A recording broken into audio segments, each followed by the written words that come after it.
Help my mom, they beat her! The child's scream tore through the concrete silence of the parking garage, a desperate cry that would shatter two lives and rebuild them into something unbreakable. In 10 seconds, a former Navy SEAL would face the woman who destroyed his career. In 10 days, they'd uncover a conspiracy worth killing for. In 10 months, they'd prove that the most dangerous weapon isn't a gun. It's the truth. This is the story of Jack Miller and Sophia Grant, two broken souls who learned that sometimes saving someone else is the only way to save yourself. Stay until the end and comment what city you're watching from. I want to see how far this story travels.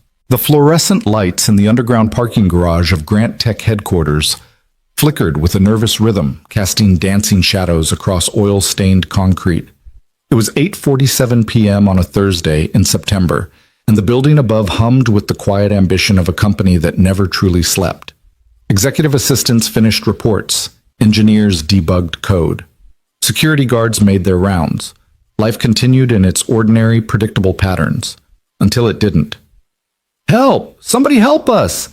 The voice was small, young, terrified, the kind of sound that bypasses rational thought and strikes directly at the human instinct to protect. "Help my mom! They beat my mom!" Jack Miller heard the scream from 50 feet away, near the service elevator where he'd been replacing a faulty hydraulic pump. His hands stilled on the wrench he'd been turning. For most people, the natural response would be to look around first, assess the situation, maybe call security. For Jack, there was no hesitation. His toolbox hit the concrete floor with a metallic crash that echoed through the garage like a starter pistol. He moved. Years of training overrode conscious thought. His body remembered what his mind sometimes tried to forget. The weight of combat gear, the sand of distant deserts, the adrenaline-sharp focus of life or death decisions made in fractions of seconds. Jack Miller was 42 years old, 6'2", with the lean, coiled strength of someone who maintained discipline long after leaving the service. His hands were calloused from honest work, his hair flecked with premature gray, his face marked with the kind of lines that came from squinting into hostile suns and harder truths. He'd been a Navy SEAL for 12 years before a roadside bomb in Afghanistan ended his military career and began his nightmare. Now he was a mechanic in the building's maintenance department, invisible to the executives who rushed past him to their important meetings, their world-changing deals, their lives that mattered more than his. But tonight, none of that mattered. Jack rounded the corner between two rows of parked cars and took in the scene with tactical precision. 3 men, all roughly 6 feet tall, dressed in dark clothing that wasn't quite professional but wasn't street casual either. Hired muscle, he assessed immediately. The kind of men who got paid to intimidate, to hurt, to send messages written in bruises and fear. They surrounded a woman who was on her knees, blood streaming from a cut above her left eye. One man gripped her arm, twisting it at an angle that made Jack's jaw clench. Another stood with his fist raised, preparing for another blow. The third man was turning toward the source of the crying. A little girl, maybe 7 years old, with dark curls and tear-streaked cheeks, who stood frozen 10 feet away, one hand reaching toward her mother, the other pressed against her mouth, as if she could somehow take back the scream that had escaped. Jack's eyes flicked to the woman's face, and something cold dropped through his chest. Sophia Grant. Even beaten and bleeding, even on her knees in a parking garage, she was unmistakable. Sophia Grant, founder and CEO of Grant Tech, one of the fastest-growing technology companies in the nation. Sophia Grant, whose face graced the covers of business magazines with headlines like "The Woman Rebuilding American Innovation" and "From Startup to Empire, the Sophia Grant Story." Sophia Grant, who had fired him 2 years ago. The recognition took a half second, maybe less, then training took over. "Step away from her, now." Jack's voice was quiet, conversational almost, but it carried the weight of absolute authority. He'd learned in the SEALs that the most dangerous men rarely shouted. The 3 men turned. The one holding Sophia's arm sneered, revealing a gold front tooth. "This doesn't concern you, old man. Keep walking unless you want what she's getting." Jack didn't respond with words. He simply moved forward, his gait unhurried but purposeful, closing the distance between them with the inevitability of a tide. "I said step away." Still quiet.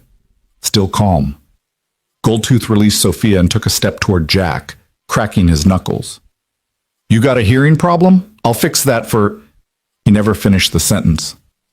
Jack's right hand shot out, seized Goldtooth's wrist, and twisted with surgical precision. The snap of breaking bone echoed through the garage. Before Goldtooth could even process the pain, Jack drove his knee into the man's solar plexus, folding him like a puppet with cut strings. 2 seconds. 1, down. The second man, taller and heavier than the first, rushed forward with a wild haymaker. Jack ducked under it, stepped inside the man's reach, and delivered 3 rapid strikes, one to the liver, one to the floating ribs, one to the side of the knee. The man crashed into a parked BMW, setting off its alarm in a cacophony of sound that seemed to come from another world. 4 seconds. 2 down. The third man was smarter or more cowardly. He pulled a knife, a wicked-looking blade that caught the fluorescent light. I'll gut you, old man. Jack moved before the threat was finished. He sidestepped the knife thrust, caught the man's wrist, and used his own momentum to drive him face first into a concrete support pillar. The knife clattered across the floor. The man slid down the pillar, leaving a smear of blood on the concrete. 10 seconds. All 3 down. Jack stood over them, breathing steady, his hands relaxed at his sides. The entire confrontation had lasted less time than it took to reheat coffee in a microwave. He looked at the men, assessing threats. Goldtooth was writhing, clutching his wrist. The heavy one was gasping for breath. The knife wielder was unconscious or close to it. None of them would be getting up anytime soon. Jack turned to the woman on the ground. Sophia Grant was staring at him with wide eyes, her hand pressed against the cut above her eyebrow. Blood seeped through her fingers, but Jack could tell immediately that the wound wasn't life-threatening. Head wounds bled dramatically, but this one was shallow.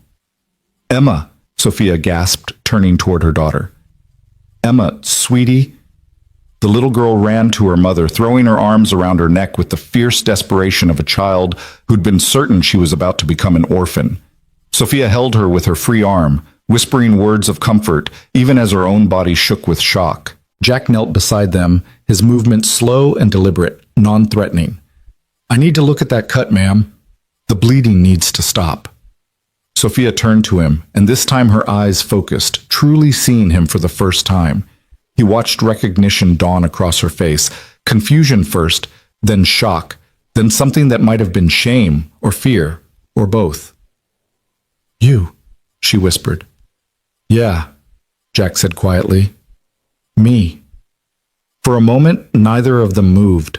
The past hung between them like a physical barrier, 2 years of anger and injustice and paths that were never supposed to cross again.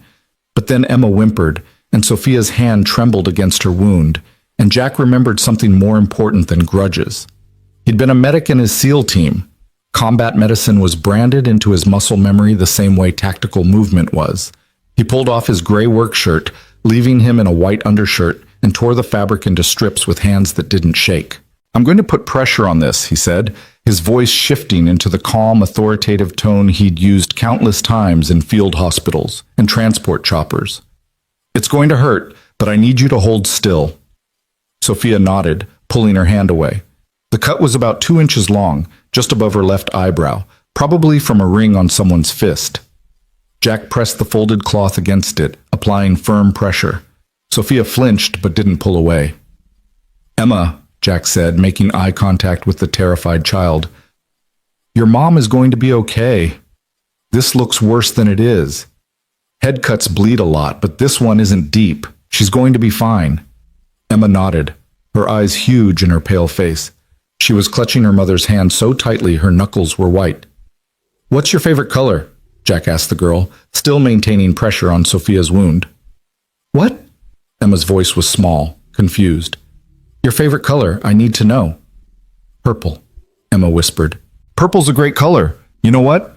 My daughter's favorite color is purple too. Her name's Lena. She's 8. How old are you? 7.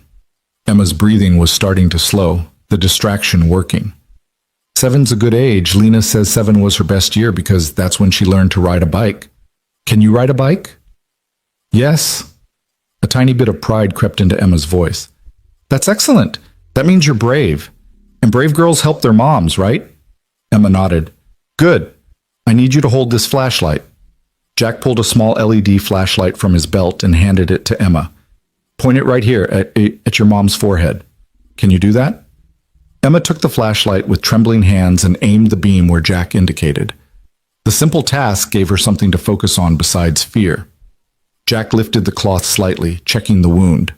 The bleeding had slowed to a seep. You need stitches, he told Sophia, but the bleeding's under control. We need to call...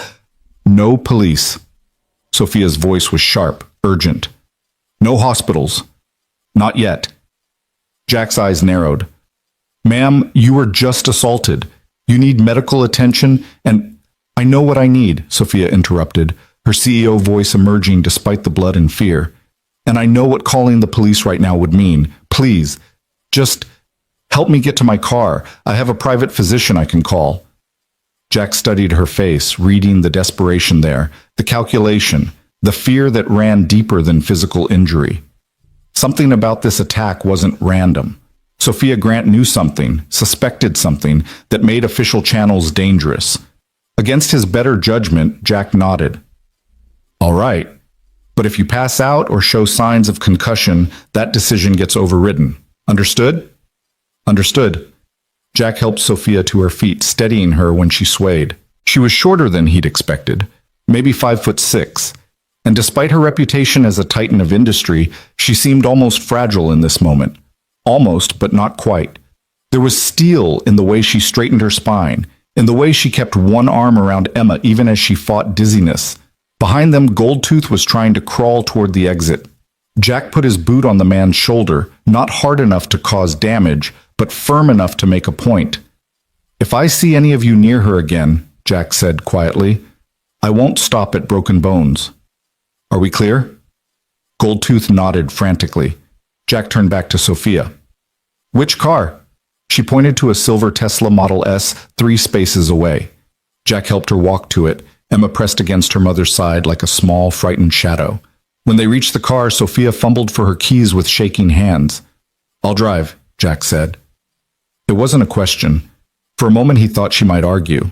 Sophia Grant was famous for her control, her refusal to delegate important matters, her hands-on leadership style. But then she looked at her blood-covered hands, at her terrified daughter, and nodded. Jack settled Sophia in the passenger seat, then lifted Emma into the back, making sure her seatbelt was secure. The girl was quiet now, shock setting in properly. Jack had seen it before. The way trauma could make a child go silent, retreating into themselves as the brain tried to process what had happened. He slid into the driver's seat. The Tesla's interior was pristine, all smooth leather and touchscreen displays. It smelled like expensive perfume and new car leather. Jack's maintenance uniform left grease stains on the seat, but he couldn't worry about that now.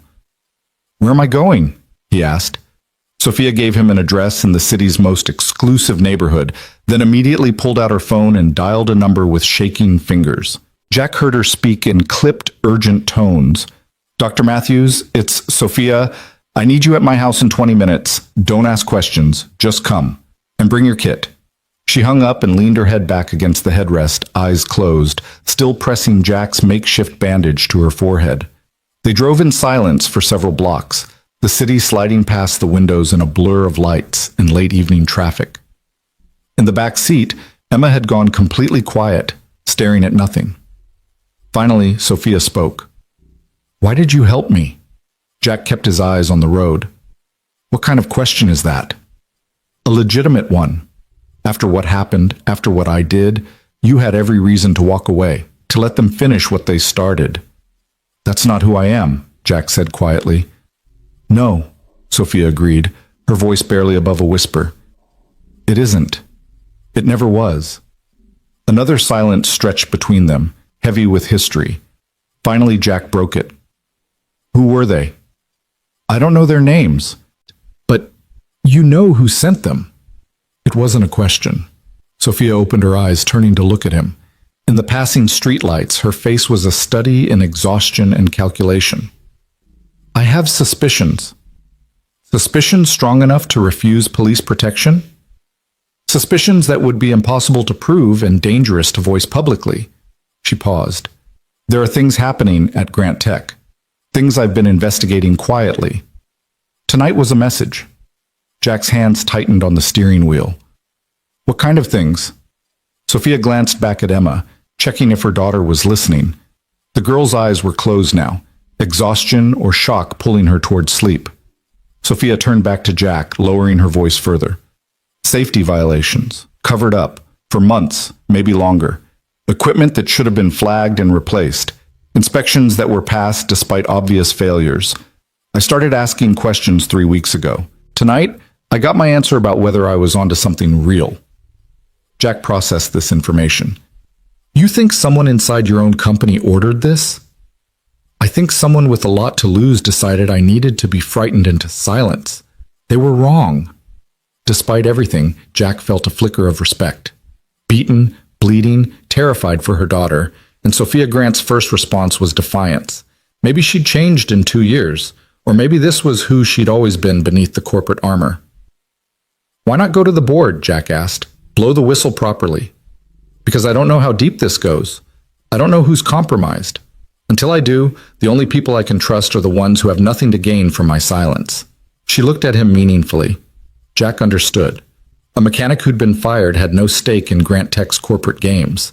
An enemy, paradoxically, might be the only ally she could trust. They pulled up to a mansion that would have looked at home in a magazine spread on architectural excellence.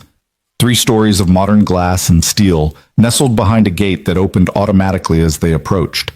The driveway curved through perfectly manicured landscaping toward a house lit up like a beacon. Jack pulled up to the front entrance just as a silver Mercedes arrived behind them. A man in his 60s emerged, carrying a medical bag, Dr. Matthews, presumably. He took one look at Sophia through the windshield and quickened his pace. Jack helped Sophia out of the car, then lifted Emma, who was now fully asleep, from the back seat. The girl weighed almost nothing, all skinny limbs and dark curls. She stirred slightly as Jack carried her, murmuring, "Mommy," in a voice that broke something in his chest. He had a daughter. He knew exactly how precious, how irreplaceable children were.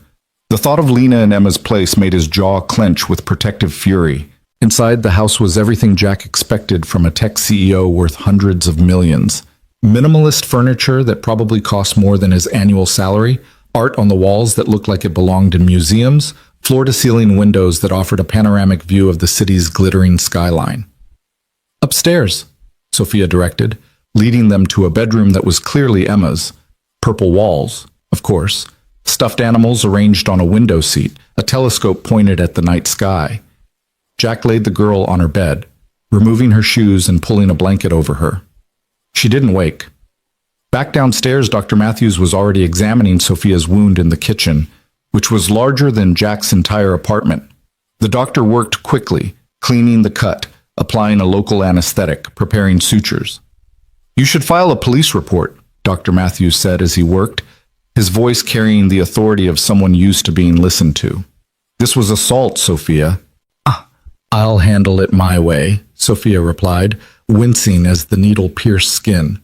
The doctor glanced at Jack, who stood near the doorway, suddenly uncertain of his place in this world of wealth and power. "And you are?" "Jack Miller. I was nearby when it happened." "Nearby and extremely well trained," Dr. Matthews observed, tying off a stitch. "Military?" "Was. Long time ago." "Not that long," the doctor said, studying Jack's bearing, the way he stood, the alertness in his eyes. "Thank you for helping her. Sophia has a remarkable talent for underestimating danger." "I'm right here, Alan," Sophia said dryly. "Yes, and you're here instead of in an emergency room because you're stubborn." Dr. Matthews finished the last stitch and applied a small bandage.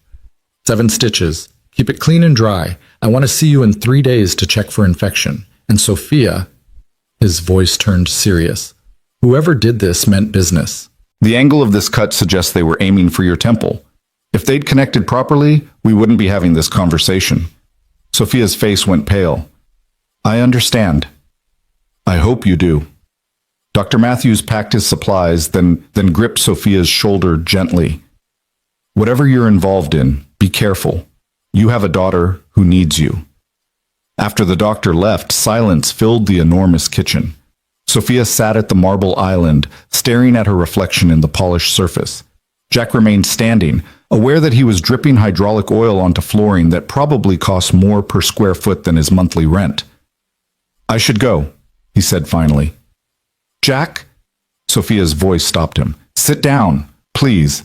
He hesitated, then pulled out one of the bar stools across from her. This close, under the bright kitchen lights, he could see how exhausted she looked. Shadows under her eyes that spoke of sleepless nights that predated tonight's attack, worry lines that fame and success hadn't prevented. "2 years ago," Sophia began, her voice carefully neutral, "you were working as a safety supervisor in our manufacturing division. A night shift worker, Michael Chen, collapsed due to fumes from a malfunctioning ventilation system. Instead of waiting for emergency services, you carried him out and performed CPR in the parking lot. You saved his life." Jack said nothing. He remembered. He remembered everything about that night. Protocol dictated that the area should have been sealed and evaluated before anyone entered without protective equipment, Sophia continued. You violated that protocol. You also violated the policy against rendering medical aid without authorization from on-site medical staff, who arrived 3 minutes after you began CPR. He would have been dead in 3 minutes, Jack said quietly. I know. Sophia met his eyes. That's what you said at the termination hearing, that you didn't follow rules when someone was dying. That protocols were written by lawyers to protect the company, not the workers. That if I wanted to fire you for saving a man's life, you'd accept it, but you wouldn't apologize. I remember what I said. I fired you anyway. Sophia's voice cracked slightly. I sat in my office and signed the paperwork that ended your employment because our legal team said you'd created liability, because our insurance carrier said your actions opened us to lawsuits, because I was more concerned with protecting the company than honoring what was right. Jack leaned back slightly. Why are you telling me this? Because when I was on my knees in that garage tonight, when I thought those men were going to kill me in front of my daughter, you didn't hesitate. You didn't think about liability or protocol or revenge. You just acted, the same way you acted for Michael Chen. Sophia's hands were shaking again. I've thought about you every day for 2 years, Jack. About the man I punished for having more courage and integrity than I did. About how I chose corporate policy over human decency. About how I became exactly the kind of leader I swore I'd never be. You were trying to protect your company, Jack said. I understood that, even if I hated it. I was trying to protect my image, Sophia corrected. There's a difference. Grant Tech was in the middle of a major acquisition deal. The slightest controversy could have derailed it. So I sacrificed you to keep everything smooth and profitable. She laughed bitterly. The irony is that by choosing short-term stability over doing what was right, I created exactly the kind of corporate culture that led to tonight. A culture where people cover up problems instead of fixing them, where profit matters more than safety, where nobody speaks up because they've watched what happens to people who do. Jack studied her face, looking for deception, for manipulation. He'd learned in the military to read people, to spot the difference between genuine emotion and tactical performance. What he saw in Sophia Grant's eyes was real, shame, regret, and something that looked like determination. What exactly is happening at Grant Tech? He asked. Sophia took a deep breath. About a month ago, I was reviewing incident reports, something I do quarterly, usually just a formality. I noticed a pattern, small accidents, nothing catastrophic, but more frequent than they should be. Equipment malfunctions. Workers reporting symptoms of exposure to chemicals that shouldn't have been in our facilities. I started digging deeper, pulling files that hadn't been flagged for executive review. She stood and walked to a drawer, pulling out a tablet. She tapped the screen a few times, then slid it across the island to Jack. This is what I found. Jack looked at the documents. Inspection reports that had been altered, safety equipment that was months overdue for replacement, maintenance logs that showed repairs were being deferred or skipped entirely. His jaw tightened as he scrolled through page after page of systematic negligence. This is criminal, he said quietly. Yes, and it's been happening for at least 18 months, maybe longer. Someone with high-level access has been systematically covering up safety issues, falsifying reports, and bribing inspectors. Every time a real problem was flagged, it got buried. Who? Sophia's face hardened. Charles Reynolds, my vice president of operations. He's been with Grant Tech since the beginning. I trusted him completely. He has access to everything, reports, systems, personnel files, and he has the most to lose if these safety violations come to light. He approved the acquisition deal I mentioned. He signed off on the integration plans. If it comes out that he knew about these problems and covered them up, he's facing criminal charges, and the company could be liable for hundreds of millions in damages. So he sent those men to intimidate you into silence. Or worse, I don't think they were just supposed to scare me, Jack. I think they were supposed to make sure I never asked another question. The only reason I'm alive is because Emma screamed. Sophia's voice broke. My 7-year-old daughter saved my life by being brave enough to ask for help. Jack pushed the tablet back across the island. You need to go to the authorities, the SEC, the FBI, whoever handles corporate crimes. Tonight proved how dangerous this is. With what evidence? Everything on that tablet was accessed through my personal credentials. Reynolds will claim I'm fabricating data to cover up my own mismanagement. He'll say I'm unstable, paranoid, looking for scapegoats. It'll be my word against his, and he has the backing of half the board. Then you need protection, private security, bodyguards, which he'll interpret as me preparing to go public. He'll accelerate whatever plans he has.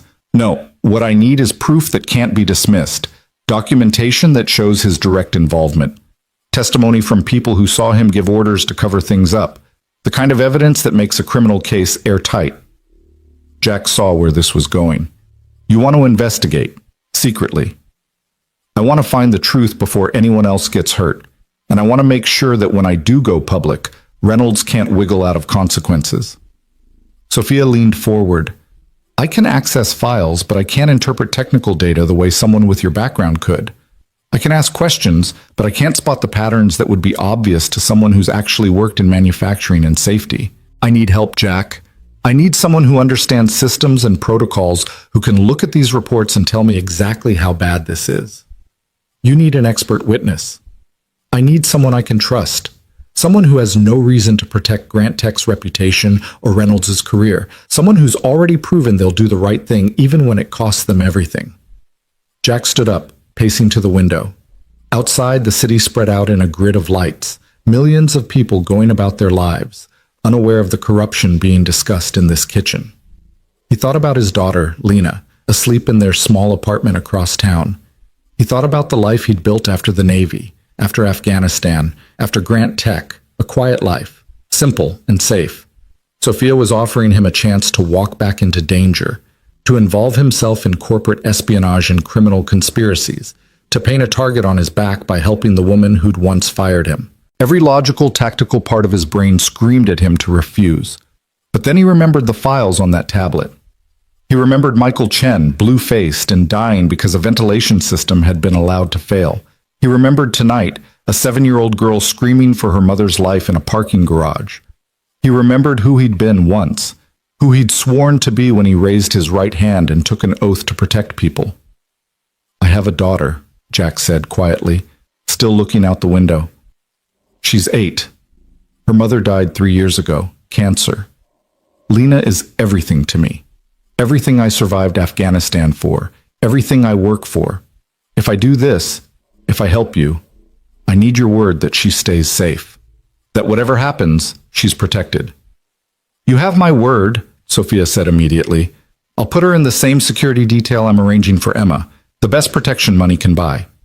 Jack turned to face her. I don't want your money. I want your promise, as one parent to another, that you'll make sure my daughter is safe. That if this goes wrong, if something happens to me, you'll take care of her. Sophia stood walking around the island to stand before him. She was a foot shorter, battered and bandaged, still wearing clothes stained with her own blood. But there was nothing weak in her eyes as she extended her hand. I promise you, Jack Miller, on everything I have and everything I am, that your daughter will be protected. If you help me expose what's happening at Grant Tech, if you help me stop Reynolds before more people get hurt, I will make sure Lena is safe. You have my word as a mother. Jack looked at her hand for a long moment. 2 years ago, this woman had ended his career. Tonight, she was asking him to risk his life. It was insane, reckless, dangerous. He shook her hand. Then I'm in. Sophia's grip was surprisingly strong. Thank you. Don't thank me yet. When this is over, when Reynolds is in handcuffs and the truth is public, then you can thank me. Until then, we're just two people trying to do the right thing for once. That's more than most people manage, Sophia said quietly. Jack nodded toward the tablet. I'll need copies of everything, every file, every report, every document you've found. I'll go through them tonight, identify the worst violations, and figure out what additional evidence we need. I'll send everything to a secure email address. Give me a number I can reach you at. Jack rattled off his cell number, then hesitated. One more thing. If we're doing this, if we're going after Reynolds, we do it smart. No heroics, no unnecessary risks. We gather evidence, we build an airtight case, and we let the authorities handle the arrest. I'm not a vigilante, and neither are you. Understood? Understood. Good. Jack moved toward the door, suddenly aware of how exhausted he was. The adrenaline was wearing off, leaving behind the familiar ache of old injuries and older sorrows. Get some sleep. Keep Emma home from school tomorrow. And Sophia, he turned back. Check your security system. Make sure it's actually secure, not just connected to Grant Tech's network. If Reynolds has the access you think he does, he might be monitoring you already. Sophia's face paled. I hadn't thought of that. That's why you need me. Jack managed a tired smile. I'll be in touch tomorrow. Until then, trust no one from the company. No assistants, no security guards, nobody. You never know who's on his payroll. He left her standing in that enormous kitchen, walked back out to the Tesla, and realized he'd driven her car here. His truck was still back at Grant Tech, parked in the maintenance bay where he'd abandoned it to respond to a child's scream. Sophia appeared in the doorway. Keep the car tonight. I'll have someone drive your truck to your address tomorrow. You don't know my address. Jack, I fired you. Of course I know your address. It's in your personnel file. Despite everything, Jack almost laughed. Right. Okay, I'll bring this back tomorrow. Take your time. I have others. Of course she did. Jack drove through the empty streets toward his neighborhood, his mind already working through what he'd seen in those files. Safety violations, covered-up accidents, falsified reports. It added up to something catastrophic waiting to happen. Not just financial liability, but real danger to real people. Workers who trusted their employer to keep them safe. Families who depended on those workers coming home alive. People like Michael Chen, whose only crime had been showing up for his shift the night a ventilation system failed. People like Jack himself, whose only crime had been caring more about saving a life than following protocol. His phone buzzed. A text from an unknown number. Everything's attached. Thank you for not walking away.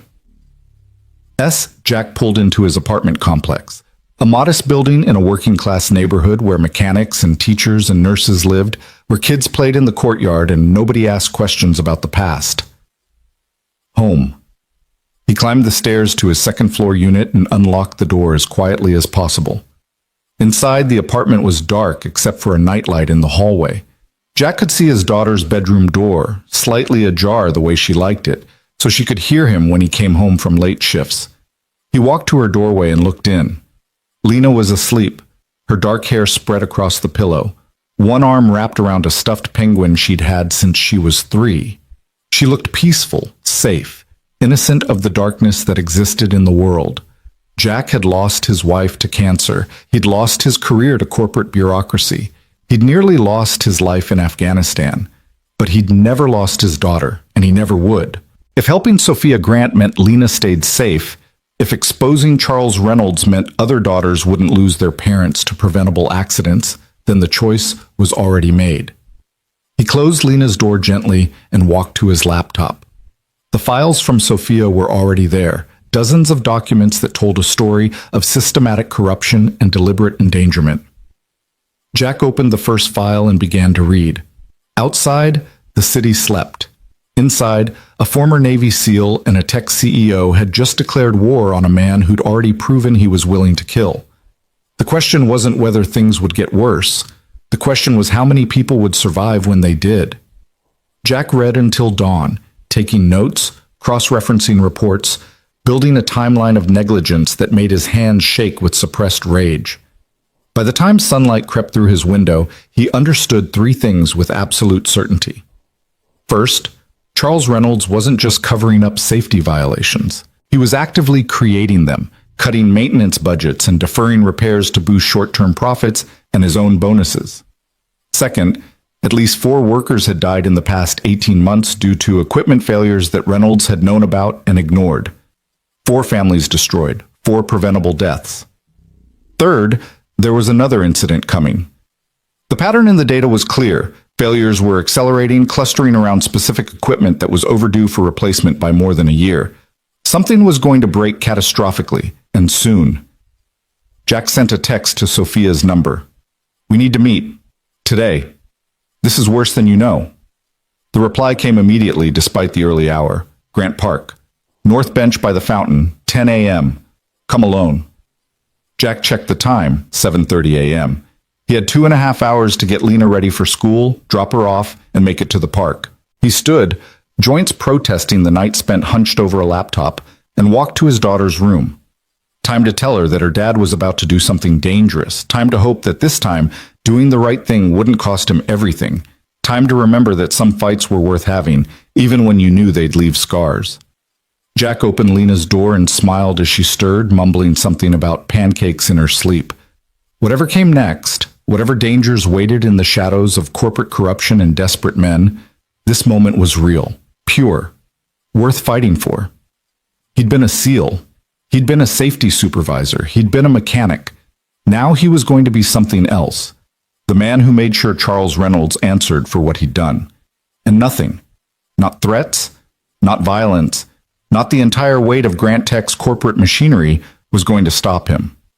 The war had begun. Lena was halfway through her chocolate chip pancakes when she noticed something different about her father. Jack stood at the kitchen counter, pouring coffee with the same practiced movements he made every morning, but his shoulders carried a tension that hadn't been there yesterday. His eyes kept drifting to the window, scanning the parking lot below with the alertness she recognized from the stories he sometimes told about his time in the Navy. "Dad?" Lena set down her fork, maple syrup dripping from the bite she'd been about to take. "Are you okay?"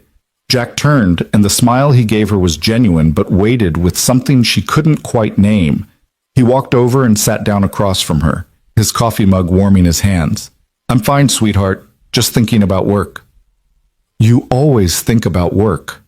Lena studied his face with the peculiar insight that children sometimes possess, the ability to sense when adults are editing the truth.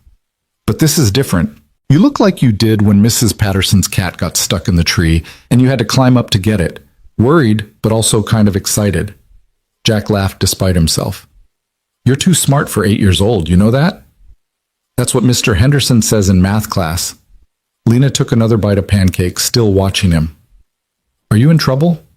"No, baby, I'm not in trouble." Jack reached across the table and took her hand, noting how small it seemed in his calloused palm. "But I need to talk to you about something important." Lena's eyes widened slightly. In her experience, conversations that started this way led to either very good news or very bad news, with no middle ground. "Okay. You remember last night when I came home late? I helped someone who was in danger, a woman and her little girl. They were being hurt by some bad men, and I stopped it." "Like a superhero?" Lena's face brightened. "Not quite. More like being in the right place at the right time and knowing what to do." Jack squeezed her hand gently. "The thing is, the woman I helped needs more assistance. She's trying to fix something wrong at her company, and she asked me to help her. It's the right thing to do, but it might be a little dangerous." Lena's brightness dimmed. "How dangerous?" "I don't know yet. Probably not very, but I wanted you to know because for the next few weeks, there might be some changes. I might work different hours. There might be some extra security around our building just to be safe. And I need you to promise me something." "What?" "If anyone you don't know tries to talk to you, at school, at the park, anywhere, you don't talk to them. You find a teacher or another trusted adult immediately. And if anyone asks you questions about me or where I am or what I'm doing, you tell them you don't know and then you call me right away. Can you do that?" Lena's face had gone serious, the childish excitement replaced by something older, wiser. She'd lost her mother at 5 years old. She understood, better than most children her age, that the world could be unpredictably cruel. "Is this like Afghanistan?" Like when you were a SEAL and you had to do dangerous things to protect people? Jack's throat tightened. He'd told Lena sanitized stories about his service, carefully edited to remove the blood and terror and loss. But she'd filled in some of the blanks herself, the way children do, constructing an understanding from overheard conversations and unguarded moments. A little bit like that, he admitted. But I'm not in the military anymore. I'm just helping someone do the right thing. And I promise you, I'm going to be careful. I'm going to come home every single day. You believe me? Lena nodded slowly. I believe you, but Dad, you have to promise me something too. What's that? You have to promise that if it gets too dangerous, if the bad people try to hurt you, you'll stop. You'll walk away. Because Mom's already gone and you're all I have left and I can't... Her voice cracked, tears suddenly spilling down her cheeks. I can't lose you too. Jack was around the table in an instant, pulling his daughter into his arms, feeling her small body shake with sobs against his chest. This was the fear she carried, he realized. The terror that lived beneath her smiles and her homework and her normal 8-year-old concerns. The knowledge that people you loved could disappear, that safety was an illusion, that tomorrow was never guaranteed. Listen to me. Jack pulled back slightly, tilting Lena's chin up so she had to look at him. I am not going anywhere. I survived a war. I survived an explosion that should have killed me. I survived losing your mom. I'm tough, Lena. Tougher than those bad men. Tougher than whatever challenges come. And you know why? Lena shook her head, tears still streaming. Because I have you. Because every single morning I wake up and see your face and remember why I fought so hard to come home from Afghanistan. You are my reason for everything, and I would never ever take unnecessary risks that might take me away from you. So yes, I promise. If this gets too dangerous, I'll walk away. Deal? Lena wiped her eyes with the back of her hand. Deal. They finished breakfast in comfortable silence, the kind that only exists between people who've weathered storms together. Jack cleaned the dishes while Lena packed her backpack, and by the time they walked to his truck, she'd recovered her usual cheerfulness, chattering about a science project on solar systems and her friend Madison's upcoming birthday party. Jack dropped her at school, watching until she disappeared through the doors, then checked his mirrors for the third time. No suspicious vehicles. No one obviously watching. But Charles Reynolds was smart and well-funded. If he wanted Jack followed, it would be subtle.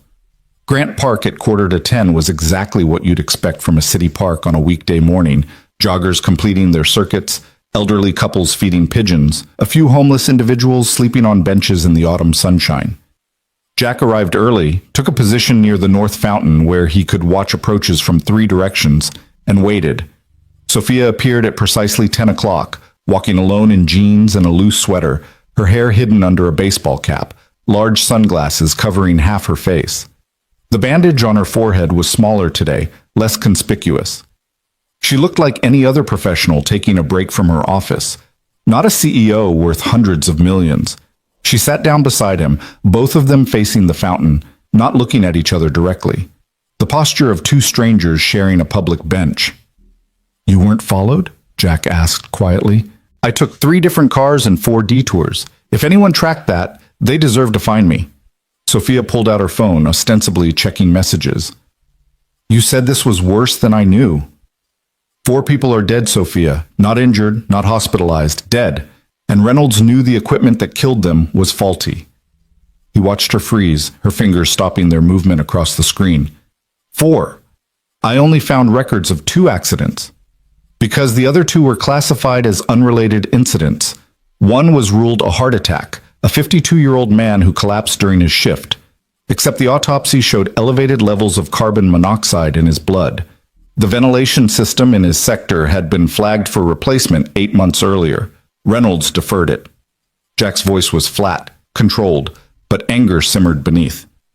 The other was listed as a vehicle accident. Night shift supervisor driving home after work crashed into a barrier, except his brake lines had corroded due to exposure to industrial solvents that shouldn't have been present in the parking area. Those solvents were the result of a storage leak that was reported and ignored. Sophia's hand had gone to her mouth. Oh my God. There's more. I ran the maintenance projections based on the data you sent me. There's a hydraulic press in Building C that's operating at 130% of its rated pressure capacity. The relief valves are shot. The emergency shutoffs haven't been tested in 14 months. Reynolds signed off on a work order to replace the whole system, then canceled it 6 weeks later to reassess budget priorities. What happens if that press fails? Catastrophic pressure release. Anyone within 20 feet gets hit with hydraulic fluid at temperatures exceeding 400 degrees and pressures that can punch through steel. It would be like detonating a bomb. Jack finally turned to look at her. That press operates during second shift. 40 people work in Building C during second shift. 40, Sophia. Sophia was shaking, not dramatically, but enough that Jack could see the tremor in her hands, the slight movement of her shoulders. When? When is this going to happen? I can't predict exactly. Could be today. Could be 3 months from now. But the failure rate is accelerating. Every day that equipment runs, the probability increases exponentially. Then we shut it down. Right now. I'll call the plant manager and tip off Reynolds that you're onto him, Jack interrupted. He'll know you've been digging into maintenance records.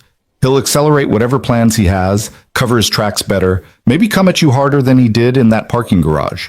We need to be smarter than that. Sophia turned to face him fully. Jack, we're talking about 40 lives. I can't let those people go to work today knowing that equipment might kill them just to protect an investigation. I'm not suggesting we do nothing. I'm suggesting we do it carefully. Jack pulled out his own phone, showing her a document he'd prepared. I've drafted an anonymous OSHA complaint. It's detailed enough to force an inspection, but vague enough about the source. We submit this. OSHA shows up for a surprise inspection tomorrow or the next day. They red tag that press and anything else that's critically unsafe. Work stops until repairs are made. Reynolds will know it was me. He'll suspect, but he won't know for sure. It could be a disgruntled worker, a union rep, a night janitor who saw something. There are 1,000 people who have access to that building. He can't come after all of them. Jack met her eyes. This buys us time. OSHA inspects, flags the violations, and while Reynolds is scrambling to manage that crisis, we dig deeper. We find the evidence that proves he didn't just neglect maintenance. He deliberately covered up known hazards. That's the difference between civil liability and criminal charges. Sophia was quiet for a long moment, weighing the variables, calculating the risks. Finally, she nodded. Submit the complaint, but I want hourly updates on the inspection status. And if OSHA doesn't move fast enough, I'm pulling the fire alarm in Building C myself if I have to. Fair enough. Jack pocketed his phone. Now tell me about Reynolds. I need to understand who we're dealing with. What makes him tick? What his weaknesses are? Where his loyalty ends? Sophia leaned back against the bench, her face tilted toward the sun, eyes hidden behind dark glasses. To anyone watching, she looked relaxed. Jack knew better. Charles Reynolds joined Grant Tech when we were still operating out of a garage, she began. I had the vision, the technical knowledge, but Charles had operational experience. He'd been COO at 2 other tech companies, both successful exits. He was older, seasoned, and he believed in what we were building, or at least I thought he did. Money talks louder than vision, Jack observed. Always. We went public 5 years ago. Charles's stock options made him wealthy overnight. Not as wealthy as me, but enough that he should never have to work again. Except wealth has a funny way of changing people. It's never enough. There's always someone richer, always another milestone to hit. So he started cutting corners to boost profits. I think it was more gradual than that. A deferred maintenance cycle here, a delayed equipment replacement there. Small decisions that saved money in the short term. Each one probably seemed reasonable in isolation, but they accumulated. And at some point, Charles crossed a line from optimization to negligence. When the first accident happened, the one I knew about, the machine operator who lost 3 fingers, I wanted to do a complete safety review. Charles convinced me it was an isolated incident, that the worker had violated protocol. I trusted him. And the second accident? Sophia's jaw clenched. Same story. Isolated incident. Worker error. Bad luck. Charles was very good at making me feel like I was overreacting, like implementing stricter safety measures would slow production and hurt competitiveness. And I believed him because I wanted to believe him. Because questioning Charles meant questioning my own judgment and making him VP. It meant admitting I'd been blind. You weren't blind, Jack said. You were busy running a company. You delegated operations to someone you trusted. That's not a character flaw. It is when people die because of it. Sophia's voice was sharp with self-recrimination. I saw the budget reports. I approved the deferrals, the cuts. Maybe I didn't understand the technical implications, but I knew we were spending less on maintenance. I knew equipment was aging. I should have asked harder questions. Should have doesn't matter now. What matters is what you do next. Sophia pulled off her sunglasses, looking at him directly. Her eyes were red-rimmed, exhausted. What if we can't prove it? What if Charles has covered his tracks too well? What if he walks away from this? Then we make sure the safety issues get fixed anyway, Jack said. We make sure no one else dies in your facilities. We make sure every piece of equipment is inspected and repaired. That's the baseline, Sophia. Justice for what Charles did is important, but preventing future deaths is essential. You sound like a SEAL. Former SEAL. But yeah, some things stick. Mission first. Protect the innocent. Win at all costs, but never at the cost of your integrity. A jogger passed their bench, earbuds in, oblivious to the conversation happening in plain sight. Sophia watched him disappear down the path before speaking again. There's something else. Something I haven't told you. Jack waited. 2 weeks ago, I received an email, unsigned, sent from a burner account. It said, "Stop asking questions or your daughter pays the price." I thought it was spam, some random threat from an internet troll. But now you realize it was from Reynolds. From him or from someone working for him, which means he's been watching me longer than I thought. Which means Emma's already a target. Jack's hands tightened into fists. Threatening children was a line that, once crossed, removed all restraint, all mercy. Where's Emma now? Private school, 24-hour security, gated campus. I told them this morning that no one picks her up except me, regardless of what authorization they might have. But I can't keep her there forever.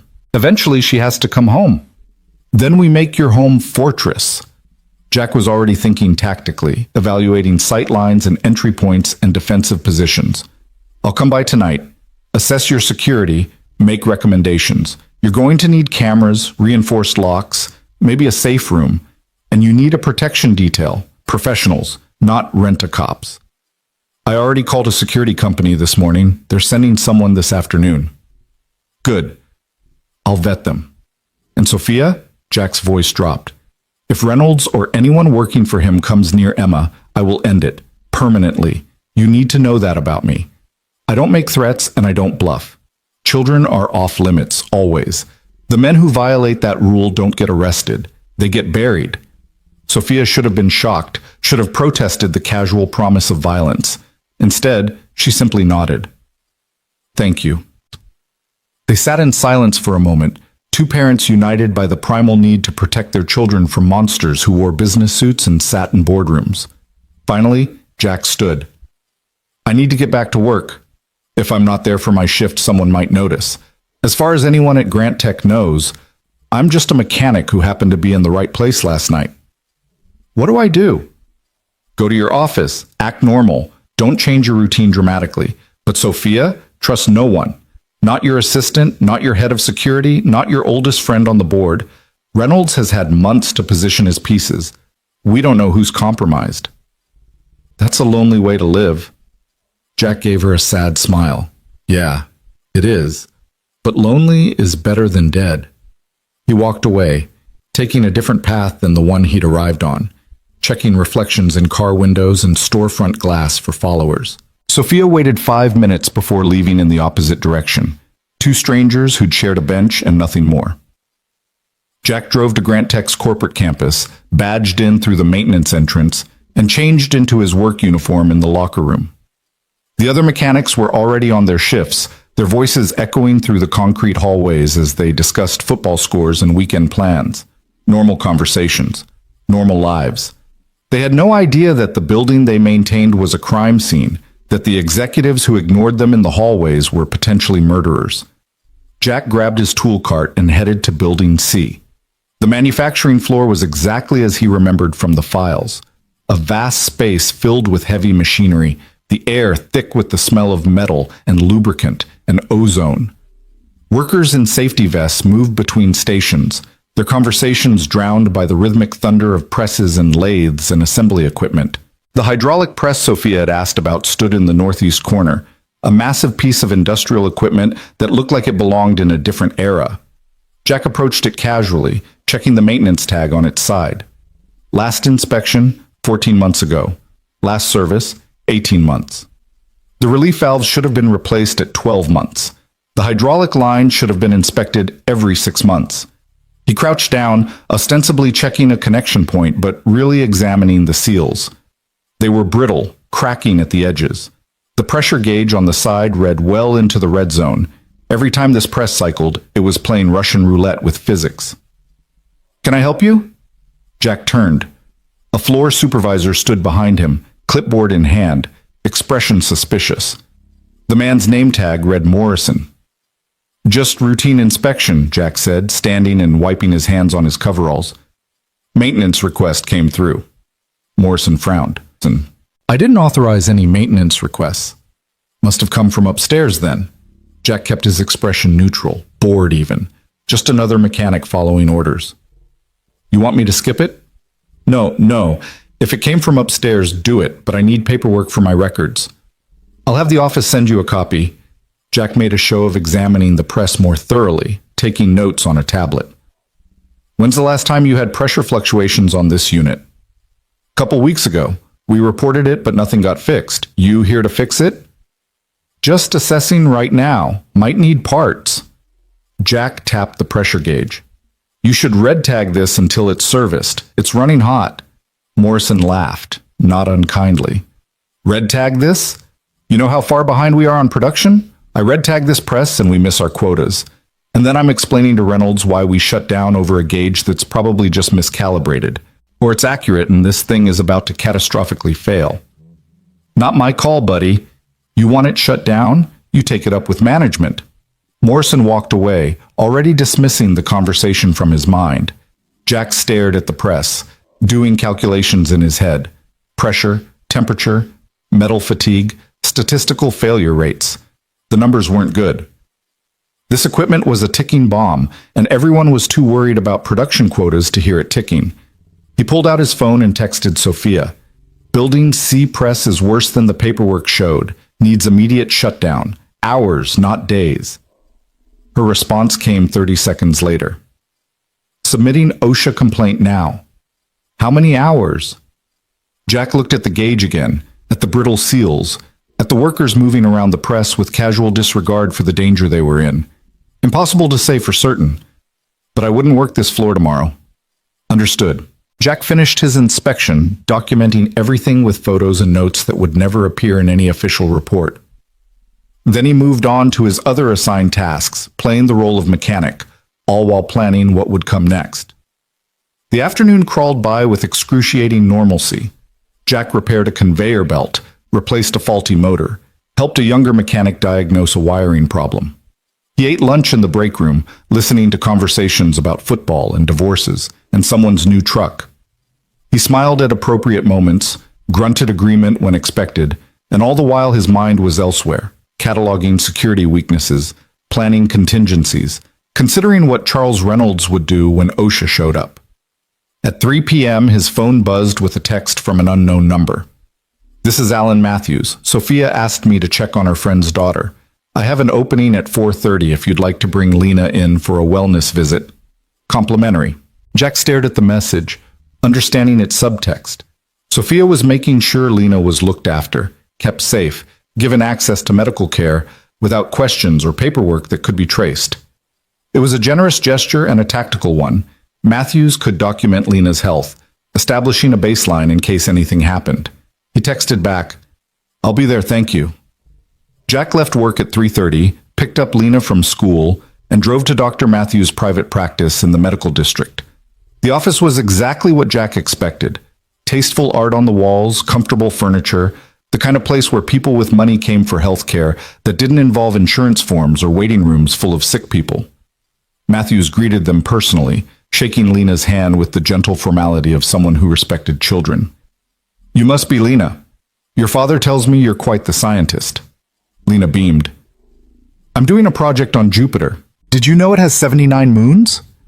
I did not know that. That's fascinating. Matthews led them to an examination room. Why don't we make sure you're healthy enough to explore Jupiter someday? The examination was thorough. Height, weight, reflexes, hearing, vision. Matthews asked questions about school and diet and sleep, all while making Lena laugh with terrible jokes about astronauts and planets. Jack watched, grateful for this small kindness, this moment of normalcy in a situation that was anything but normal. When the exam was finished, Matthews pulled Jack aside while Lena looked at anatomical posters in the hallway. She's perfectly healthy, strong, bright, well-adjusted. You're doing a good job with her. Thanks to people like you, Jack said, and Sophia. She didn't have to do this. Sophia is trying to make amends for a lot of things. Matthew's voice was kind but firm. Whatever you two are planning, whatever you're investigating, be careful. The men who beat her in that garage weren't amateurs. They knew what they were doing. If they come back, they won't get close enough. Jack's voice carried absolute conviction. Not to her, not to Emma, not to Lena. I fought wars, Doctor. This is just another kind of combat. Matthews studied Jack's face for a long moment. I believe you. But remember, wars have casualties. Sometimes the people fighting them forget that winning doesn't matter if you lose everything in the process. Jack didn't have an answer for that. They left the medical building as the sun was beginning its descent toward the horizon, painting the sky in shades of amber and rose. Lena chattered about Dr. Matthews and his funny jokes, about how he'd let her listen to her own heartbeat through the stethoscope, about the lollipop she'd been given on the way out. Dad? She asked as they drove home. Is Dr. Matthews the friend you're helping? The woman with the daughter? He's her doctor. But yes, she's the friend. What's her daughter's name? Emma. She's 7, a year younger than you. Lena was quiet for a moment, processing. Is she okay? After the bad men hurt her mom? She's scared, but she's brave like you. Maybe she could come over sometime. We could work on my Jupiter project together. It might help her feel better. Jack's throat tightened with emotion. His daughter, in the middle of fear and uncertainty, thinking about how to help another child feel safe. That's a wonderful idea, sweetheart. I'll ask her mom. That evening, after Lena was in bed, Jack drove to Sophia's mansion. This time he arrived in his own truck, parking in the circular driveway beside 2 unmarked SUVs that screamed private security. Sophia answered the door herself, still wearing business attire but looking somehow diminished, smaller, as if the weight of the day had physically compressed her. They're here, she said, gesturing to the SUVs. 4 guards working in shifts, former Secret Service, according to their credentials. I'll verify that. Jack stepped inside. Where are they positioned? 2 at the front, rotating, 1 monitoring the security feeds, 1 with Emma. Show me the security room. Sophia led him through the mansion to a room that had probably been a home office before being converted into a surveillance center. Monitors showed feeds from a dozen cameras covering every approach to the house. A guard sat at the console, early 50s, military bearing, alert eyes that tracked Jack's entrance with professional assessment. This is Jack Miller, Sophia introduced. He's helping me with security evaluation. The guard stood, extending a hand. Marcus Chen, you're the one from the parking garage. Jack shook his hand, noting the strength in the grip, the calluses that spoke of regular weapons training. That's right. Good work. Those men won't be walking straight for a while. Chen's voice carried approval. You have a military background? Navy, Special Operations. You? Marine Corps, Force Recon, 20 years. Chen gestured to the monitors. I've been reviewing the property. Good sight lines, solid perimeter, but the landscaping creates blind spots near the west wall. I'd recommend cutting back the trees there, adding motion sensors. Jack studied the feeds, his tactical mind cataloging vulnerabilities. Chen was right about the blind spots, but there were other issues too. The cameras covered approaches, but not fallback positions. Escape routes weren't clearly marked, and there was no redundancy in the power systems. How long can this system run on battery backup if someone cuts your power? Jack asked. 4 hours according to the specs. Not enough. You need at least 12, preferably 24, and you need a generator on site tested weekly. The control room should have steel-reinforced doors and a secondary exit. Right now, if someone breaches that door, you're trapped. Chen pulled out a notepad, scribbling notes. You're thinking like someone expecting a siege. I'm thinking like someone who's seen how fast things can go wrong. Jack pointed to one of the monitors showing Emma's room. The child's room needs additional hardening, reinforced window glass, a panic button directly wired to a monitoring station, and a secondary lock on the inside of the door that only she can open. Sophia had been listening silently. You really think someone would come into my home, into my daughter's room? I think Charles Reynolds has already proven he's willing to hurt you to protect his secrets. Your daughter is leverage. The question isn't whether he'd use her, it's when. Jack turned to face Sophia directly. You need to prepare for the worst-case scenario, which means treating your home like a stronghold and your daughter like a protectee. She's 7 years old, Jack. I can't turn her life into a military installation. You can make her feel safe while being safe. Chen, your team, are they armed? Concealed carry? Yes. Licensed in this state. Good. Rules of engagement? Threat assessment, graduated response, lethal force authorized if imminent danger to the protectee or dependents. Jack nodded approval. Establish a safe word with Emma. Something she'd never say by accident. If she uses that word, your team converges on her location immediately, no questions asked. And Sophia, you need to practice lockdown procedures with her. Make it a game if you have to, but she needs to know what to do if something happens. Sophia sank into a chair, her face in her hands. This is insane. A week ago, I was worried about quarterly earnings. Now I'm discussing lethal force protocols and safe words with my 7-year-old. I know. Jack crouched beside her chair, his voice gentling. I know this is overwhelming, but we're doing everything we can to make sure you and Emma stay safe. The security, the preparations, the precautions, they're not because something bad will definitely happen. They're insurance. Most likely, Reynolds won't escalate.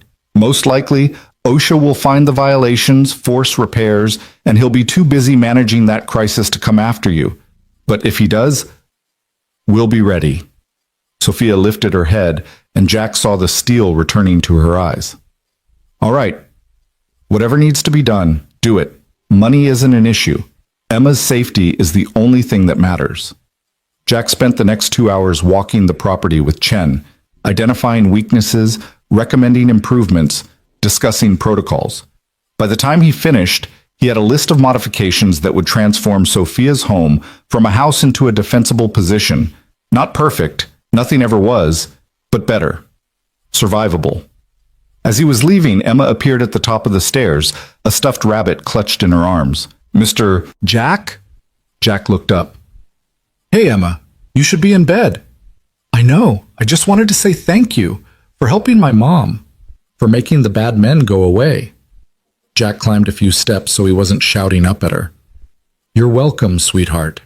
Your mom is very brave and so are you. You did exactly the right thing by calling for help. Are you going to keep us safe? The question was asked with the directness of childhood, unencumbered by adult politeness or deflection. Jack could have given her a comforting lie, could have made promises he wasn't certain he could keep. Instead, he told her the truth. I'm going to do everything I possibly can to keep you safe. I have a daughter too, just a little older than you. Her name's Lena. I protect her the way I'm going to protect you. Emma seemed to consider this. Lena is lucky to have you. I'm lucky to have her. Now go to bed. Your mom needs you to be well rested. Emma nodded and padded back toward her room, the rabbit dragging on the floor behind her. Sophia appeared in the doorway of her study, having witnessed the exchange. She likes you. She's a good kid. Brave, like her mom. Jack, if this goes wrong, if Reynolds comes after me again and I don't... Sophia's voice cracked. Promise me you'll make sure Emma's okay, that she goes to good people, that she's taken care of. Nothing's going to happen to you. Promise me anyway. Jack looked at this woman who'd once fired him, who'd punished him for doing the right thing, who was now risking everything to fix the corruption she'd unknowingly enabled. He saw past the CEO, past the public figure, and saw only a mother terrified for her child. I promise. On my daughter's life, I promise you that Emma will be safe. Sophia's eyes filled with tears she refused to let fall. Thank you. Jack left, driving through the quiet streets toward his own apartment, his own daughter, his own small piece of safety in a world that seemed increasingly unstable. Tomorrow, OSHA would arrive at Grant Tech. Tomorrow, the investigation would become official. Tomorrow, Charles Reynolds would realize that someone was coming for him. The war wasn't coming. It was already here, and Jack had just sworn an oath he'd die before breaking. The OSHA inspectors arrived at Grant Tech at 7:42 a.m., 3 of them in an unmarked sedan, carrying clipboards and portable testing equipment. Jack watched from the maintenance bay as they badged in through the main entrance, their arrival triggering an immediate ripple of panic through the administrative floors. Within minutes, executives were scrambling, phone calls were being made, and Charles Reynolds himself appeared in the lobby, his face a careful mask of professional cooperation that didn't quite hide the fury in his eyes. Jack kept his head down, focusing on the air compressor he was supposedly repairing, but his attention was entirely on the scene unfolding across the campus. He'd positioned himself with a clear view of Building C, watching as the inspectors made their way toward the manufacturing floor, Reynolds trailing behind them like a predator stalking prey. His phone buzzed. A text from Sophia. "They're here. Reynolds is with them. He looks ready to kill someone." Jack typed back. "Let him guide them. He'll try to control what they see. That's when he'll make mistakes." He watched through the window as the inspection team entered Building C. 15 minutes passed. 20. Then, at the 30-minute mark, Jack saw what he'd been waiting for. 2 of the inspectors emerged with Reynolds, walking quickly toward the administrative building. Their body language was tense, official. One was already on his phone. Jack's phone rang, Sophia's name on the screen. "They red-tagged it," she said without preamble, her voice tight with relief and tension. "The hydraulic press and 3 other pieces of equipment. Building C is shut down until repairs are completed and re-inspected." How did Reynolds react? He's playing concerned executive, full of shock and promises to investigate how this happened. But Jack, the lead inspector, pulled me aside. He said these aren't recent failures. He said someone had to know this equipment was dangerous and chose not to fix it. Did you act surprised? Academy Award level. Sophia paused. They want to interview the maintenance staff. They want records going back 2 years. Good. Let them have everything. The more they dig, the more they'll find. But Sophia, this is when Reynolds gets dangerous. He knows the walls are closing in. He's going to try to control the narrative, and if he can't do that, he's going to try to eliminate the threat. Meaning me. Meaning both of us, once he figures out I'm involved. You need to stay at the office today, surrounded by people. Don't go anywhere alone. Don't meet anyone privately. And tonight, you and Emma stay home with your security team. What are you going to do? My job. Stay visible, stay normal, stay ready. Jack ended the call and returned to his work, but his mind was racing through scenarios and contingencies. The rest of the morning passed in organized chaos. OSHA inspectors moved through the facility like methodical hunters, finding violations in Building C that led them to inspect other buildings, which revealed more problems. By noon, 4 separate manufacturing areas were partially shut down. A dozen pieces of equipment were red-tagged, and a growing crowd of workers stood in the parking lot, sent home with pay while the inspection continued. Jack was in the break room, eating a sandwich that tasted like cardboard, when Morrison found him. The floor supervisor looked 10 years older than he had yesterday, his face gray with stress. "You called them," Morrison said flatly, sliding into the seat across from Jack. "The inspectors. You saw that press yesterday, and you called OSHA." Jack met his gaze steadily. "I don't know what you're talking about." "Don't bullshit me, Miller. I've been doing this job for 15 years. I know when equipment is dangerous. I've been reporting problems for months and getting told to keep production running. Then you show up, you look at that press for 5 minutes, and the next day OSHA arrives?" Morrison leaned forward. "I'm not angry. I'm grateful. That press would have killed someone. Probably me, since I'm on the floor 12 hours a day. So thank you for having the guts to do what I should have done months ago." Jack considered his response carefully. If I had made a call like that, it would have been because I saw people in danger and couldn't walk away. Same reason I became a SEAL. Same reason I pulled Michael Chen out of that building 2 years ago instead of waiting for the hazmat team. Morrison's eyes widened slightly. "You're that Miller, the one who got fired for saving Chen's life." That's me. Then Reynolds better watch his back, because if you're half as stubborn as the stories say, he's about to have a very bad time. Morrison stood, extended his hand. Whatever you need, whenever you need it, you call me. I owe you one. Hell, 40 people in Building C owe you their lives. They shook hands and Morrison left. Jack sat alone, thinking about debts and obligations and the strange mathematics of right and wrong. He'd broken protocol 2 years ago and lost his job. He'd broken protocol again yesterday and might have just saved 40 lives. The outcomes were identical. He'd chosen human life over corporate rules, but the consequences were wildly different. Maybe that was what integrity looked like in practice. Not grand gestures or perfect choices, but the willingness to do the right thing even when the punishment was guaranteed. His phone buzzed again. This time it was a number he didn't recognize. He answered cautiously. "Hello? Mr. Miller?" A woman's voice, young, frightened. "My name is Jennifer Park. I work in Grant Tech's accounting department. I need to talk to you about Charles Reynolds." "Me?" Jack's instincts screamed trap, but he kept his voice neutral. "How did you get this number?" "From Sophia Grant. She said you were helping her investigate the safety violations." "Mr. Miller, I have information, things I've seen in the financial records that I think are connected to what's happening, but I can't talk here. Can we meet somewhere?" "Where are you now?" "My office. 3rd floor, accounting wing." "Stay there. I'll come to you in 15 minutes. Don't talk to anyone, don't send any emails, don't make any calls. Understood?" "Understood." Jack ended the call and immediately texted Sophia. "Did you give my number to someone named Jennifer Park?" The response came quickly. "Yes.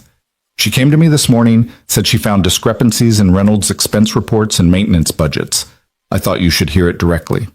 Next time, warn me first." "Sorry." She seemed terrified. I made a judgment call. Jack left the break room and made his way to the administrative building, taking the stairs to the 3rd floor. The accounting wing was a maze of cubicles and small offices, the fluorescent-lit domain of people who spent their days reconciling numbers and tracking expenses. He found Jennifer Park's office near the back, a cramped space barely larger than a closet, the walls covered in spreadsheets and post-it notes. Jennifer herself was maybe 28, Korean-American, wearing glasses that kept sliding down her nose as she nervously pushed them back up. She jumped when Jack knocked on her open door. "Mr. Miller?" She stood quickly, closing the door behind him and pulling the blinds. "Thank you for coming. You said you have information about Reynolds." Jennifer nodded, pulling up files on her computer. "I've been with Grant Tech for 3 years. I'm a junior accountant, which means I get assigned all the tedious reconciliation work that senior accountants don't want to do. Last month, I was reconciling maintenance expenditures against approved budgets, and I found something strange." She turned her monitor so Jack could see. Rows of numbers, dates, vendor names. "See this? July through September, we budgeted $800,000 for equipment maintenance and replacement, but we only spent $400,000. The other $400,000 was redirected to a discretionary fund controlled by Reynolds." "That's not necessarily illegal," Jack said. "Executives move money between budget categories all the time." "Right, but then I looked at what the discretionary fund was used for." Jennifer pulled up another spreadsheet. "Corporate retreats, executive bonuses, consulting fees paid to companies that, when I researched them, don't seem to exist. Mr. Miller, Reynolds has been systematically diverting maintenance funds to pad his own compensation and create slush funds." Jack leaned closer to the screen, his mind putting pieces together. He's been cutting maintenance budgets to increase profit margins, which triggers performance bonuses. Then he's taking the savings and funneling some of it back to himself through fake consulting contracts. Exactly. And it's not just maintenance. He's done the same thing with safety training budgets, equipment inspection schedules, even worker compensation reserves. Jennifer pulled off her glasses, rubbing her eyes. "I started tracking it 3 weeks ago. I found almost $2 million that should have been spent on safety and operations but was redirected to Reynolds' slush funds or used to inflate profit numbers." "Did you report this to anyone?" "I tried to report it to my supervisor. He told me I was misunderstanding the accounting and to focus on my assigned work. When I pushed, he said that questioning executive decisions was outside my pay grade." Jennifer's voice shook. "Then yesterday, Someone went through my desk. Nothing was taken, but my files were moved. My computer showed login attempts when I wasn't here. Someone knows I'm looking into this. Jack felt cold certainty settle in his gut. You need to get out of this building right now. What? But, Jennifer, listen to me. Charles Reynolds has already sent men to assault Sophia Grant. He's covered up safety violations that killed 4 people. If he knows you found evidence of embezzlement and fraud, you're a threat. He will eliminate that threat. The color drained from Jennifer's face. Oh my God! Copy everything you have to a flash drive. Not your company laptop, not the network drive, a physical device that leaves this building with you. Then you go home, you pack a bag, and you go stay with family or friends somewhere Reynolds can't find you. I can't just leave. I have work. You have information that could send a powerful man to prison for decades. Work doesn't matter if you're dead.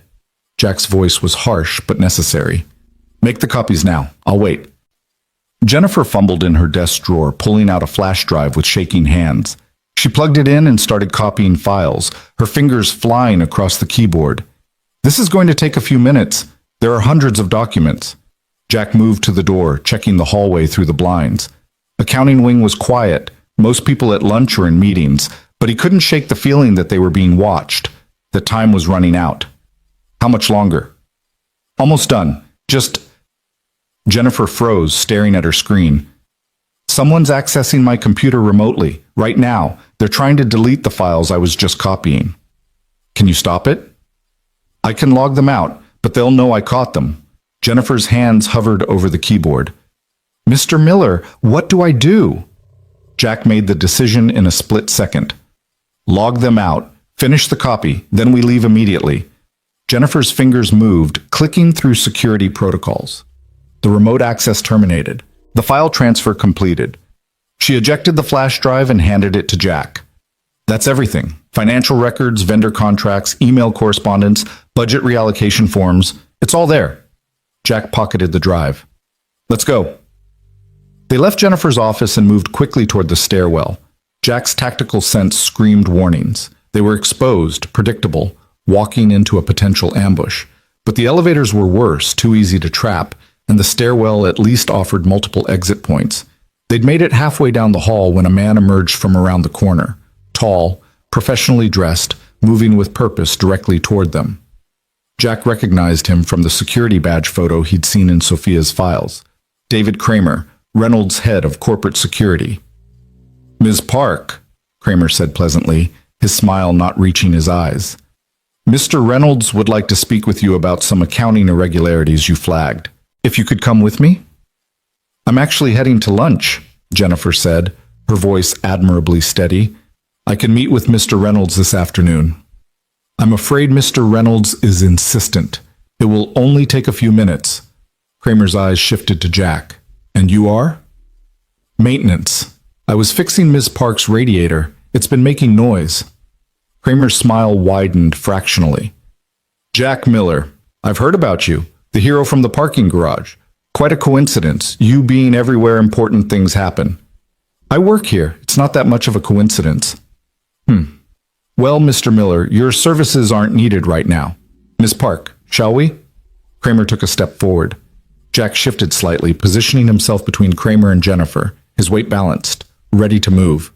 The hallway suddenly felt smaller, the air charged with unspoken threats.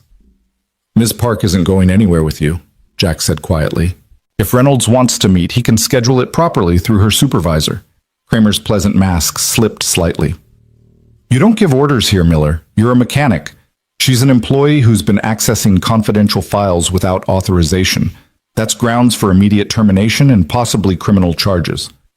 Then call the police. File a formal complaint. Do it legally. Jack's voice remained calm, but his eyes were hard. What you don't get to do is intimidate a young woman and try to forcibly remove her from a public hallway. For a moment, Kramer considered his options.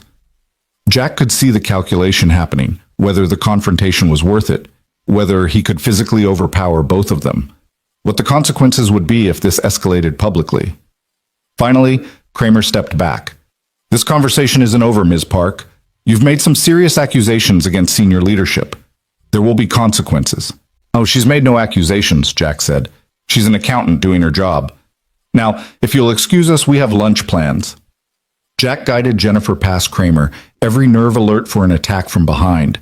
But Kramer let them pass, though Jack could feel the man's eyes boring into his back all the way to the stairwell. Once they were in Jack's truck, Jennifer finally let herself shake. Oh my God. Oh my God. That was Kramer. Reynolds' attack dog. Mr. Miller. He was going to take me somewhere and he was going to intimidate you, possibly hurt you, definitely destroy any evidence you had. But you're safe now. Jack pulled out of the parking lot, checking his mirrors obsessively. Where do you live? Jennifer gave him an address in a suburb 20 minutes away. Jack drove there, still checking mirrors, still watching for followers. When they arrived at her apartment complex, he walked her to her door. Pack a bag, he told her. Essentials only.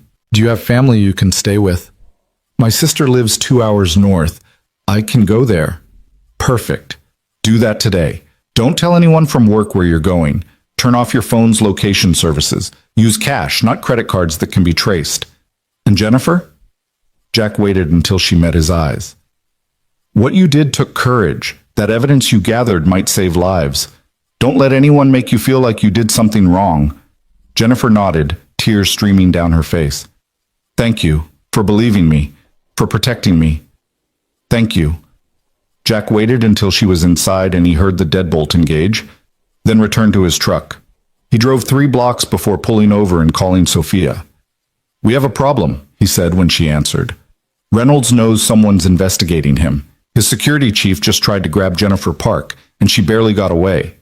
Sophia's sharp intake of breath was audible. Is she safe? For now. I sent her to stay with family. But Sophia, this means Reynolds is panicking. He's not thinking strategically anymore. He's in survival mode, which makes him exponentially more dangerous. What do we do? We accelerate. Jennifer gave me a flash drive with evidence of financial fraud, embezzlement, false accounting, budget manipulation. Combined with the safety violations OSHA is documenting, we have enough to go to the authorities. Today. Right now. If we go now, Reynolds will know it was me. He'll know I've been investigating him. He already knows, or at least suspects. That's why he sent Kramer after Jennifer. We're past the point of subtlety. Jack checked his mirrors again, making sure he wasn't being followed. Call your lawyer. A real one, not someone on Grant Tech's payroll. We need to arrange a meeting with the FBI's white-collar crime division and possibly the state's attorney. We hand over everything, Jennifer's files, the maintenance records, the evidence of the assault in the parking garage. We let the authorities take it from here.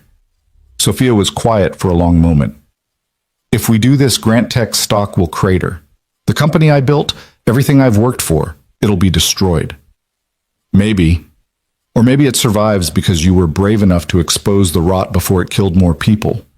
Either way, Sophia, you don't have a choice anymore. You can lose the company or you can lose your life. I know which one Emma would want you to choose. Another pause, longer this time.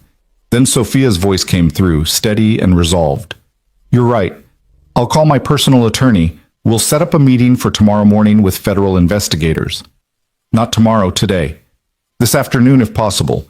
Every hour we wait is another hour Reynolds has to destroy evidence or come after us. All right, I'll make it happen. Jack, where are you right now? Parked in a random neighborhood, making sure I wasn't followed. Jack started the truck again, pulling back into traffic. I'm going to pick up Lena from school early, take her to stay with a friend's family tonight. I don't want her in our apartment until this is over. Good idea. I'll do the same with Emma.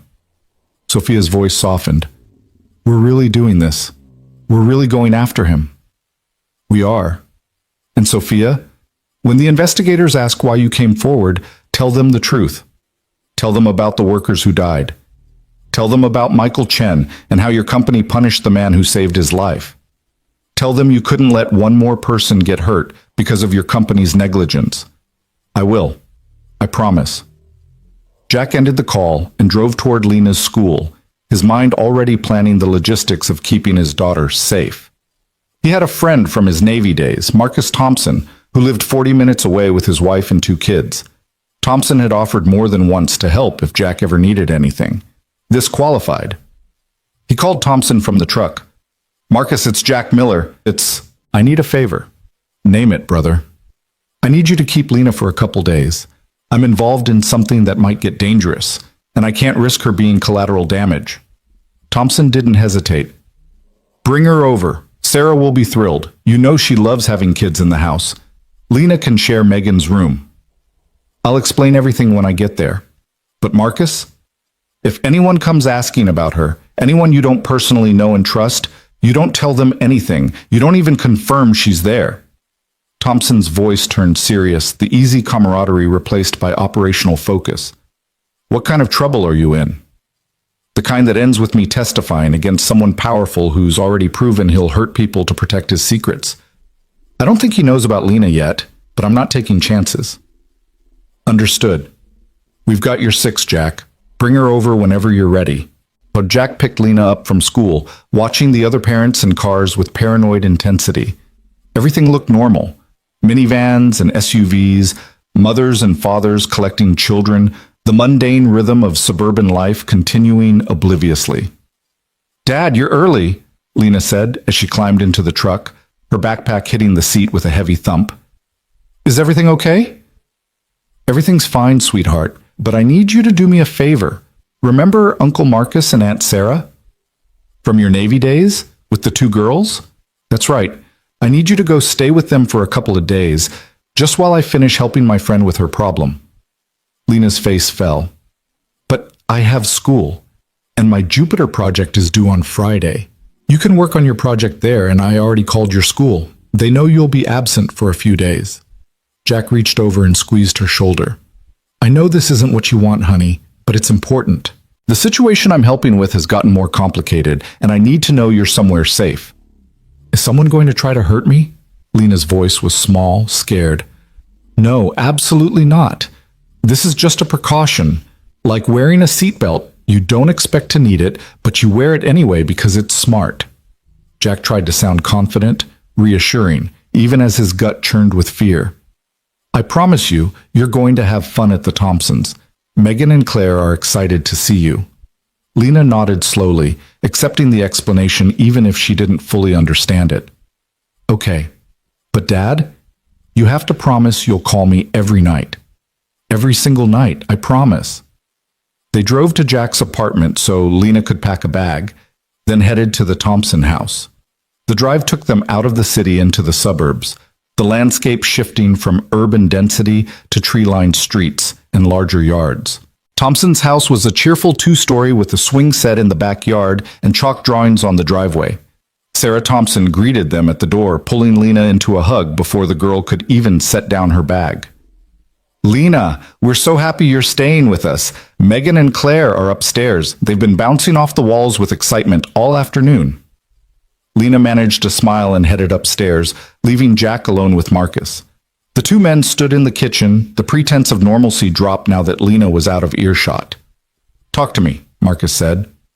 Jack gave him the abbreviated version: Sophia, Reynolds, the safety violations, the assault, the investigation. Marcus listened without interruption, his expression growing darker with each detail. You're poking a bear, Marcus said when Jack finished. A rich, powerful, desperate bear who's already killed people and tried to kill the woman investigating him. Jack, you need to be very careful. Men like Reynolds don't go down easy. I know. That's why Lena's here. That's why I'm meeting with federal investigators this afternoon. I want this documented, official, in the hands of people with badges and subpoena power. What do you need from me? Keep Lena safe. Don't let her use her phone to call anyone except me. I don't know if Reynolds has the capability to track it. Don't post anything on social media about her being here. And Marcus, if something happens to me, it won't. If it does, Jack insisted, Sophia Grant has promised to take care of Lena. She has resources, protection, money. You call her, you make sure Lena gets somewhere safe and stays there until Reynolds is in custody. Marcus gripped Jack's shoulder. Brother, you're talking like you expect to die. You're a SEAL. You've survived worse than some corporate executive with delusions of power. I've survived combat because I prepared for the worst-case scenario every single time. This is no different. Jack pulled out a piece of paper with Sophia's personal number written on it. Keep this somewhere safe, just in case. Marcus pocketed the paper, then pulled Jack into a brief, fierce hug. You finish this mission, and you come back for your daughter. That's an order. Yes, sir. Jack said goodbye to Lena, hugging her tighter and longer than usual, breathing in the scent of her shampoo and the lingering sweetness of childhood. When he finally let go, she looked up at him with eyes too old for 8. You're scared, she said. Not a question. An observation. Jack considered lying, considered giving her a false reassurance. Instead, he chose honesty. A little bit. But I'm also prepared, and I'm doing the right thing, which means I have courage on my side. Courage doesn't mean you're not scared. It means you do it anyway. Lena smiled, repeating words he'd told her 100 times. You taught me that. Smart kid. Smart dad. Jack kissed her forehead and left before his resolve could weaken. The drive back to the city was the longest 40 minutes of his life, every mile increasing his sense of urgency, of time running out. His phone rang, Sophia's name on the screen. We're set, she said. FBI field office, downtown, 4 p.m., bring everything. I'll be there. Where are you now? My office, surrounded by people. Emma's with her security detail at a private facility, not home, somewhere Reynolds doesn't know about. I've told my assistant I have meetings all afternoon and I'm not to be disturbed. Good. Don't leave your office until it's time to meet. Don't go anywhere alone, not even the bathroom. You think he'd try something here in the building? I think a desperate man will do anything. Better to be paranoid and alive than trusting and dead. Sophia laughed, sharp and humorless. That should be printed on a motivational poster. I'll suggest it to Hallmark. Jack checked his mirrors again, still watching for followers. Sophia, when we meet with the FBI, let me do most of the talking initially. They're going to be skeptical. Accusations against a prominent executive, evidence gathered through questionable means. I've dealt with federal agencies before. I know how to present information in a way that gets them to take action. All right, Jack, thank you for everything. For saving me in that garage, for believing me about Reynolds, for protecting Lena and Emma. I know I don't deserve your help after what I did to you. Stop. Jack's voice was firm but not unkind. We're not doing this. We're not relitigating the past. Right now, in this moment, we're two people trying to stop a killer from claiming more victims. That's all that matters. You're a good man, Jack Miller. I'm just a man trying to do the right thing. Sometimes that's enough. He ended the call and continued driving toward downtown, toward the FBI field office, toward the moment where everything would become official and irrevocable. Once they handed over the evidence, once they made their statements, there would be no going back. Reynolds would know. The investigation would become public. The consequences would cascade outward like ripples on a pond, touching everyone involved. Jack thought about the 4 workers who'd died because of Reynolds' greed. He thought about the 40 people in Building C who could have died yesterday if that press had failed. He thought about Michael Chen, blue-faced and dying, and the choice Jack had made 2 years ago to break protocol and save a life. Some choices defined who you were. This was one of them. The FBI field office was an austere concrete building in the federal district, all security checkpoints and metal detectors and stern-faced agents. Jack badged in with his driver's license, submitted to a pat-down, and was escorted to a conference room on the 4th floor. Sophia was already there, sitting across from 2 agents, a woman in her 40s with sharp eyes and sharper questions, and a younger man taking notes on a tablet. They both stood when Jack entered. Jack Miller? The woman asked, extending a hand. I'm Special Agent Patricia Reeves, White Collar Crimes Division. This is Agent Daniel Torres. Ms. Grant has been explaining the situation. We'd like to hear your perspective. Jack shook hands and sat down, pulling out the flash drive Jennifer had given him. Before we get into perspectives, you need to see this. Financial records showing systematic embezzlement and budget manipulation by Charles Reynolds, Vice President of Grant Tech. The evidence was compiled by a junior accountant who discovered irregularities in maintenance expenditures. Reeves took the drive, plugging it into her laptop. Bullshit. Her expression remained neutral as she scrolled through files, but Jack saw the way her eyes narrowed, the subtle tension in her jaw. These were the reactions of someone seeing evidence of serious crimes. Where's this accountant now? Torres asked. Safe. Away from Grant Tech. She was confronted by Reynolds' head of security this morning. He attempted to forcibly remove her from the building for questioning. I intervened and got her out. Reeves looked up sharply. You intervened how? I stopped a man from intimidating a witness and escorted her to safety. Nothing illegal, nothing violent. But the attempt itself demonstrates Reynolds' awareness that he's being investigated and his willingness to use force to stop it. Reeves leaned back, studying Jack with the calculating gaze of someone trained to spot deception. Ms. Grant mentioned you were assaulted in a parking garage 3 nights ago. She claims Charles Reynolds ordered the attack. I wasn't assaulted, Jack said. Ms. Grant was assaulted by 3 men. I intervened. The attack occurred hours after Ms. Grant began asking pointed questions about safety violations that Reynolds had covered up. Can you prove Reynolds ordered the attack? Not directly, but I can prove the safety violations existed, that Reynolds had direct knowledge of them, and that he systematically falsified reports to hide them. I can prove that 4 workers have died due to equipment failures that were documented and ignored. And I can prove that the timing of the assault correlates precisely with Ms. Grant's investigation becoming a threat to Reynolds' freedom. Torres was typing rapidly. You mentioned 4 deaths. We'll need documentation of each incident. Jack pulled out a folder he'd prepared. Copied incident reports, death certificates when he could find them, maintenance logs showing the equipment failures. Everything organized chronologically, annotated with his own analysis of how each death connected to Reynolds' negligence. Reeves took the folder, her professional mask slipping slightly into what might have been disgust or anger. This is going to take time to verify. We'll need to interview workers, review company records, coordinate with OSHA. OSHA is already on site, Sophia interjected. They arrived this morning in response to an anonymous complaint. They've red-tagged multiple pieces of equipment for critical safety failures. Convenient timing, Reeves observed. Necessary timing, Jack corrected. That equipment was going to fail catastrophically, possibly today, possibly tomorrow, but soon. The anonymous complaint prevented more deaths. I'd think federal investigators would appreciate that. Reeves's eyes flickered with something that might have been respect. Mr. Miller, what's your background? Navy SEAL, 12 years active duty. Medically retired after injuries sustained in Afghanistan. I currently work as a maintenance mechanic at Grant Tech. And you just happened to be present when Ms. Grant was attacked? I heard a child screaming for help in a parking garage. I responded. Yes, I happened to be present. No, there was nothing coincidental about my decision to intervene when I witnessed a violent assault. Torres looked up from his tablet. For the record, Mr. Miller, you have a prior termination from Grant Tech 2 years ago for violating safety protocols.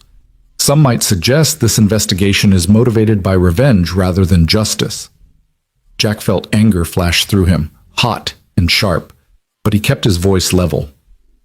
2 years ago, I was fired for saving a man's life. Michael Chen collapsed due to fumes from faulty ventilation, the same kind of systematic negligence we're documenting now. I carried him out of a contaminated area and performed CPR. I was terminated for violating protocol. If you think that makes me biased against a company that values paperwork over human life, you're absolutely right. If you think that makes my evidence less credible, you're an idiot. Sophia's eyes widened. Reeves's eyebrows rose. Torres stopped typing. Then Reeves smiled, quick and genuine. Fair enough, Mr. Miller. Let's talk about what happens next. They spent the next 2 hours going through every detail. Dates, names, incidents, financial transactions. Reeves asked pointed questions that would have been aggressive if they hadn't been so obviously aimed at building an airtight case. Torres documented everything, occasionally interjecting with requests for clarification or additional evidence. By 6 p.m., they had covered everything. Reeves closed her laptop and looked at both Jack and Sophia with an expression that was equal parts professional and human. Here's where we are, she said. You've given us probable cause to open a formal investigation into Charles Reynolds for embezzlement, fraud, and criminal negligence resulting in death. We'll be coordinating with OSHA, the SEC, and potentially the state's attorney for criminal charges. But I need to be clear about something. This investigation is going to be public. Grant Tech's stock will almost certainly drop. There will be media coverage. Your lives are about to become very complicated. We understand, Sophia said quietly. I also need to warn you that Reynolds will likely figure out you're the source of the investigation. He may try to discredit you, intimidate you, or worse. We can offer some protection, but federal witness protection is resource-intensive and not always feasible for corporate whistleblowers. We have private security, Jack said. Military grade, we'll be fine. Reeves didn't look convinced, but she nodded. All right, we'll move quickly on this. Warrants for Reynolds' financial records, subpoenas for company documents, interviews with key personnel. I'm hoping to have Reynolds in custody within 72 hours. What about tonight? Sophia asked. What about tomorrow? He already knows something's happening. What's to stop him from running? We'll have agents watching him. If he tries to flee, we'll pick him up. Reeves stood, signaling the meeting was over. Go home. Stay safe. Don't do anything heroic. Let us handle this from here. They left the FBI building together, walking out into the early evening. The city was transitioning from work to night, office workers streaming toward subway stations, restaurants filling with dinner crowds. Life continuing in its normal patterns, oblivious to the investigation that had just been launched. I need a drink, Sophia said as they reached the parking garage. Or 12. You need to go home, lock your doors, and stay put, Jack countered. Reeves was right. Reynolds is going to figure this out fast, and when he does, he'll make a move. Let him. I'm tired of being afraid. But Sophia's voice shook slightly, betraying the bravado. Jack walked her to her car. The Tesla was gone, replaced by an anonymous sedan with tinted windows. Her security detail, he assumed. Smart. Sophia, Jack said as she opened the door, we did the right thing in there. Whatever happens next, remember that. We stopped a killer. We saved lives. Nothing Reynolds does can take that away. Sophia looked at him, and for the first time since the parking garage, she smiled. Really smiled, without fear or calculation. You know what's funny? 2 years ago, I thought you were reckless, dangerously impulsive, someone who couldn't be trusted to follow the rules. Turns out that's exactly what I needed. Life's full of irony. It really is. Sophia got in her car, then rolled down the window. Jack? When this is over, when Reynolds is in prison and the company is rebuilt and our lives return to something resembling normal, I owe you a debt I can never repay. You don't owe me anything. You gave me a chance to do what I do best, protect people. That's payment enough. He watched her drive away, then returned to his own truck. The parking garage was nearly empty now, most workers long gone for the day. Jack's footsteps echoed off concrete as he walked to his vehicle, every sense alert for danger. He was halfway to his truck when he saw it. A piece of paper under his windshield wiper, white against the dark glass. Jack approached carefully, scanning the area for threats. The garage appeared empty, but appearances meant nothing. He pulled the paper free. Block letters written in black marker. You made a mistake. They can't protect you. Jack crumpled the note, his jaw clenched so tight his teeth ached. Reynolds knew. Of course he knew.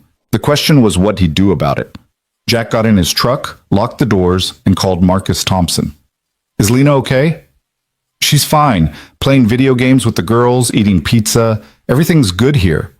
Why? What happened? Reynolds left me a threat. He knows I'm involved. I don't think he knows about Lena yet, but I want you on full alert. Lock all doors and windows. If anyone approaches the house who you don't know personally, you call the police first and me second. Understood? Understood. Jack, do you need backup? I can call some of the guys from our unit. No, this isn't combat. This is law enforcement's problem now. I just need you to keep my daughter safe. She's safe, brother. You have my word. Jack ended the call and sat in his truck, engine running, thinking through scenarios. Reynolds had resources, connections, and desperation. The FBI would move fast, but fast might not be fast enough. 72 hours was the lifetime when you were fighting someone who had nothing left to lose. His phone rang again. Unknown number. Jack answered cautiously. Hello? Mr. Miller. The voice was smooth, cultured, dripping with false courtesy. Charles Reynolds. I believe we should talk. I don't have anything to say to you. Oh, I think you do. You see, I've just had a very interesting conversation with my attorney. It seems federal investigators are requesting documents related to maintenance budgets and safety protocols. They're interviewing my employees, they're building a case, and I can't help but wonder where they got their information. If you've done nothing wrong, you have nothing to worry about. Reynolds laughed, cold and humorless. Don't play games with me. You and Sophia have been conducting a private investigation. You've stolen confidential documents. You've intimidated my staff. You've filed false reports with OSHA. These are serious crimes, Mr. Miller. Not as serious as embezzlement and negligent homicide. Alleged embezzlement, alleged negligence. Without proof, which you don't have. You're just a disgruntled former employee making baseless accusations. Reynolds' voice hardened. Here's what's going to happen. You're going to call the FBI and retract your statement. You're going to admit you fabricated evidence because you wanted revenge for being fired. You're going to disappear quietly, and in return, I won't destroy you. And if I refuse? Then I destroy you anyway, but much less quietly. I have resources, Mr. Miller, connections, money. I can make your life a living hell. I can ensure you never work again. I can tie you up in lawsuits for years. I can make you wish you'd never heard of Sophia Grant. Jack's voice was ice. Are you threatening me, Reynolds? I'm offering you a way out. Take it while you still can. Here's my counteroffer. You turn yourself in to the FBI. You confess to embezzlement, fraud, and criminal negligence. You cooperate fully with their investigation. And in return, maybe, they show you some mercy. Reynolds' laugh was sharp, brittle. You're not that naive. You're a former SEAL. You understand how the world really works. People like me don't go to prison. People like you, disposable, replaceable, do. We'll see about that. Jack ended the call. For a moment he sat in silence, processing the conversation. Reynolds was scared, which made him predictable. He'd try to discredit Jack and Sophia, try to paint them as vindictive liars. When that failed, he'd escalate. The note on the windshield was just the beginning. Jack started the truck and pulled out of the garage, heading nowhere in particular, just driving to keep moving. His phone rang again, Sophia this time. Reynolds just called me, she said without preamble. He threatened me. He said if I don't recant my statement to the FBI, he'll sue me for defamation and have me removed as CEO for making false accusations against senior management. He called me too. Same threats, different wording. He's panicking. Good. Let him panic. The FBI has our evidence. His threats are empty. Maybe. But Sophia, a cornered animal, is dangerous. Reynolds isn't thinking rationally anymore. We need to be ready for him to do something desperate. Like what? I don't know. But whatever it is, it's coming soon. He doesn't have time to be strategic. The FBI is moving. OSHA is investigating. His world is collapsing. He's going to lash out. Sophia was quiet for a moment. Jack, I'm scared. I know, me too, but we're prepared. You have security. Emma's protected. Lena's safe. We just need to survive the next few days and then it's over. Promise me something. What? Promise me that if it comes down to a choice between catching Reynolds and keeping our daughters safe, you choose the girls. Every time. Jack didn't hesitate. I promise. The mission doesn't matter if the people we love don't survive it. Good. That's the right answer. Sophia's voice softened. Get some rest, Jack. Tomorrow's going to be a long day. She was right about that. What neither of them knew was just how long it would be, or how much blood would be spilled before the sun rose again. Jack didn't go home that night. Instead, he drove to a 24-hour diner on the edge of the city, the kind of place where truckers and insomniacs gathered under fluorescent lights that never dimmed. He ordered coffee he didn't drink and sat in a corner booth where he could watch both entrances, his phone on the table, his mind cycling through contingencies and worst-case scenarios. Reynolds would make a move. The only question was when and how. At 2:17 a.m., Jack's phone lit up with an incoming call from Marcus Thompson. He answered before the first ring finished. What's wrong? Nothing yet, but you need to know. There's a car parked across the street from my house. Has been for the last hour. Dark sedan, tinted windows, engine running. Could be nothing. Could be... It's something. Have you called the police? Not yet. Wanted to check with you first. Jack was already moving, throwing bills on the table and heading for the door. Call them now. Report a suspicious vehicle. Don't mention Lena. Don't mention me, just say there's a car that's been idling outside your house and you're concerned. I'm 40 minutes away. I'll be there as fast as I can. Copy that. Jack drove with the kind of controlled urgency that came from years of tactical operations, fast but not reckless, efficient but not panicked. His mind was already 3 steps ahead, calculating what Reynolds might be planning. Surveillance, most likely. Confirmation that Lena was at the Thompson house before attempting something more aggressive. Or maybe just intimidation. A message that Reynolds knew where Jack's daughter was and could reach her anytime he wanted. Either way, it ended tonight. Jack called Sophia as he drove. She answered on the second ring, her voice thick with interrupted sleep. Jack, what time is it? Time for you to wake up your security team. Reynolds has someone watching the house where Lena's staying. He's escalating faster than I expected. The fog of sleep vanished from Sophia's voice instantly. Oh my God. Is she safe? For now. Police are on their way and I'm heading there. But Sophia, if Reynolds knows about Lena, he might know about Emma too. You need to move her, tonight, right now, somewhere Reynolds absolutely cannot find.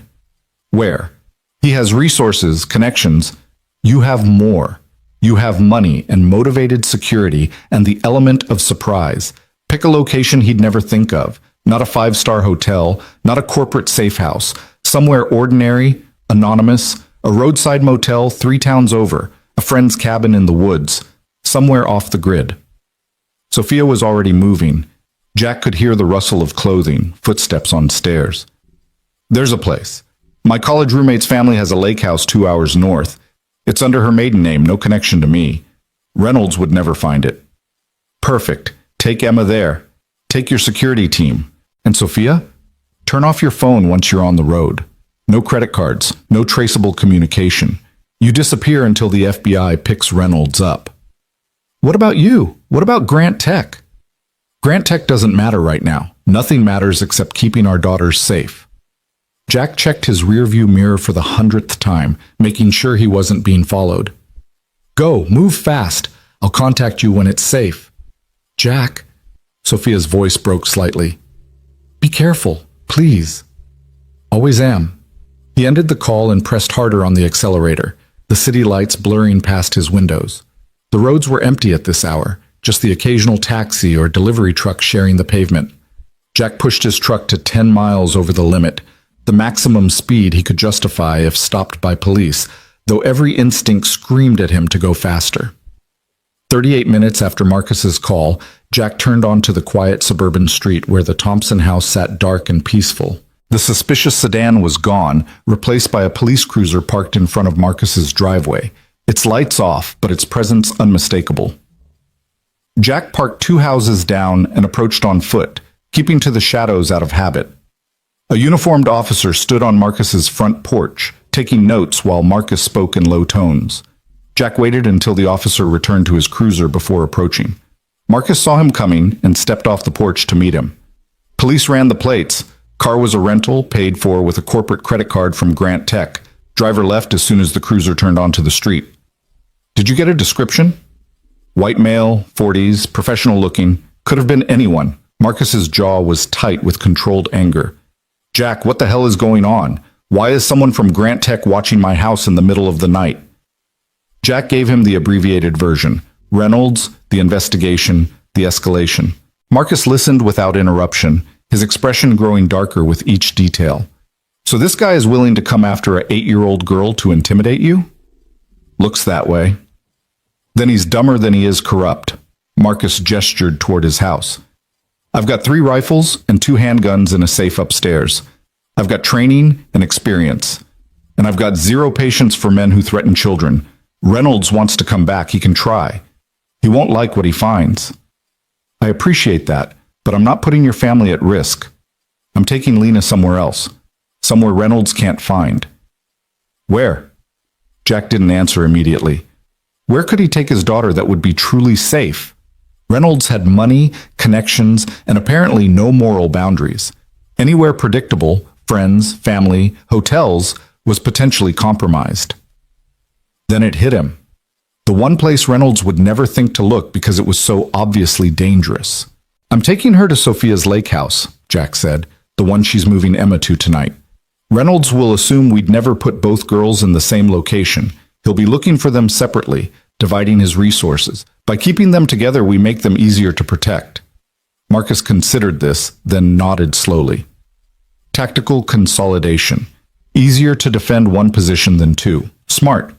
When do you leave? Now. I'll pack Lena's things, let her sleep in the truck until we're out of the city. I'll come with you, extra security. You have a family, Marcus. I can't ask you to... You're not asking. I'm volunteering.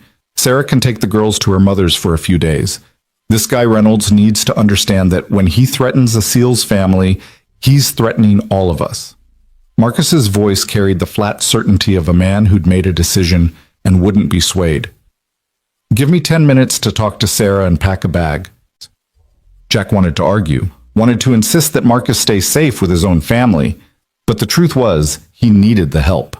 2 trained operators were exponentially more effective than 1, especially when it came to protecting children in a potentially hostile situation.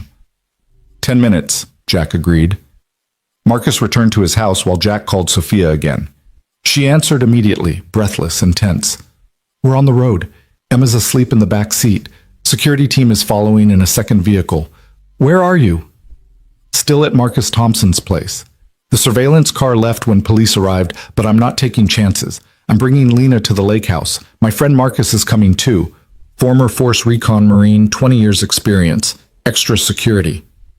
The more the better. Jack, I'm scared. Really scared. What if Reynolds sends more than just surveillance? What if he sends the same men who attacked me in the garage? Then we stop them. Sophia, listen to me. Listen to. You have trained security. You have me. You have Marcus.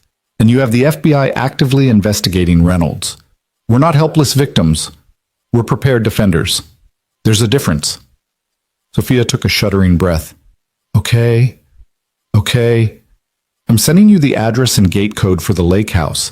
It's isolated about a quarter mile from the nearest neighbor. The property has motion sensors around the perimeter, security cameras, and reinforced doors. It was built by a paranoid tech executive in the 90s. Paranoia is going to work in our favor. I hope so. We'll be there in about 90 minutes. We'll be there in 2 hours. Stay alert, stay off main roads when possible. And Sophia? If you see anything suspicious, and I mean anything, even a car that seems to follow you for more than 3 turns, you call me immediately. I will. Jack, thank you for everything.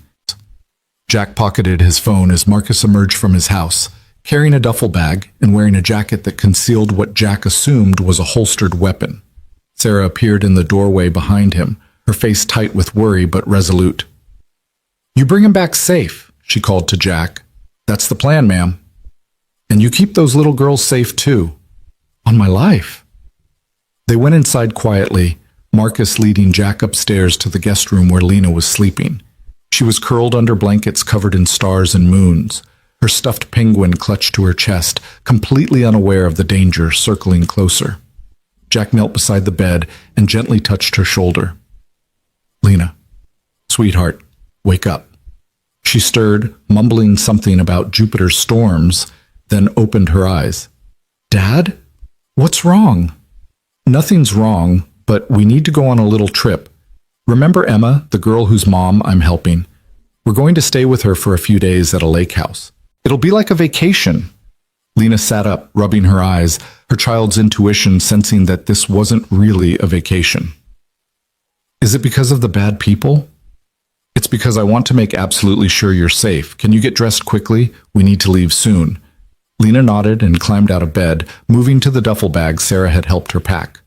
Within 5 minutes, she was dressed in jeans and a sweatshirt, her hair pulled back in a messy ponytail, looking far too small and vulnerable for the situation they were in. Jack carried her bag while Marcus grabbed his own gear, and they made their way to Jack's truck. Lena climbed into the back seat, already half asleep again, while Marcus took the passenger seat, his duffel at his feet. Let's move, Marcus said quietly. Jack started the engine and pulled away from the Thompson house, watching his mirrors obsessively. The streets were still empty, just pre-dawn darkness and the occasional streetlight. They drove in silence for 20 minutes, taking a deliberately circuitous route out of the suburbs and onto the highway heading north. Only when they'd put 30 miles between themselves and the city did Jack allow himself to believe they weren't being followed. Talk to me about this Reynolds character, Marcus said, his voice low so as not to wake Lena. What's his training, his capabilities, his likely next move? He's not trained. He's a businessman, a bureaucrat. But he has money and connections, which means he can hire people who are trained. The men who attacked Sophia in the parking garage were professionals, organized, methodical, knew how to hurt someone without killing them immediately. Contract muscle. Exactly. Reynolds won't come at us himself. He'll send others. The question is how many and how well equipped. Marcus was quiet for a moment, processing.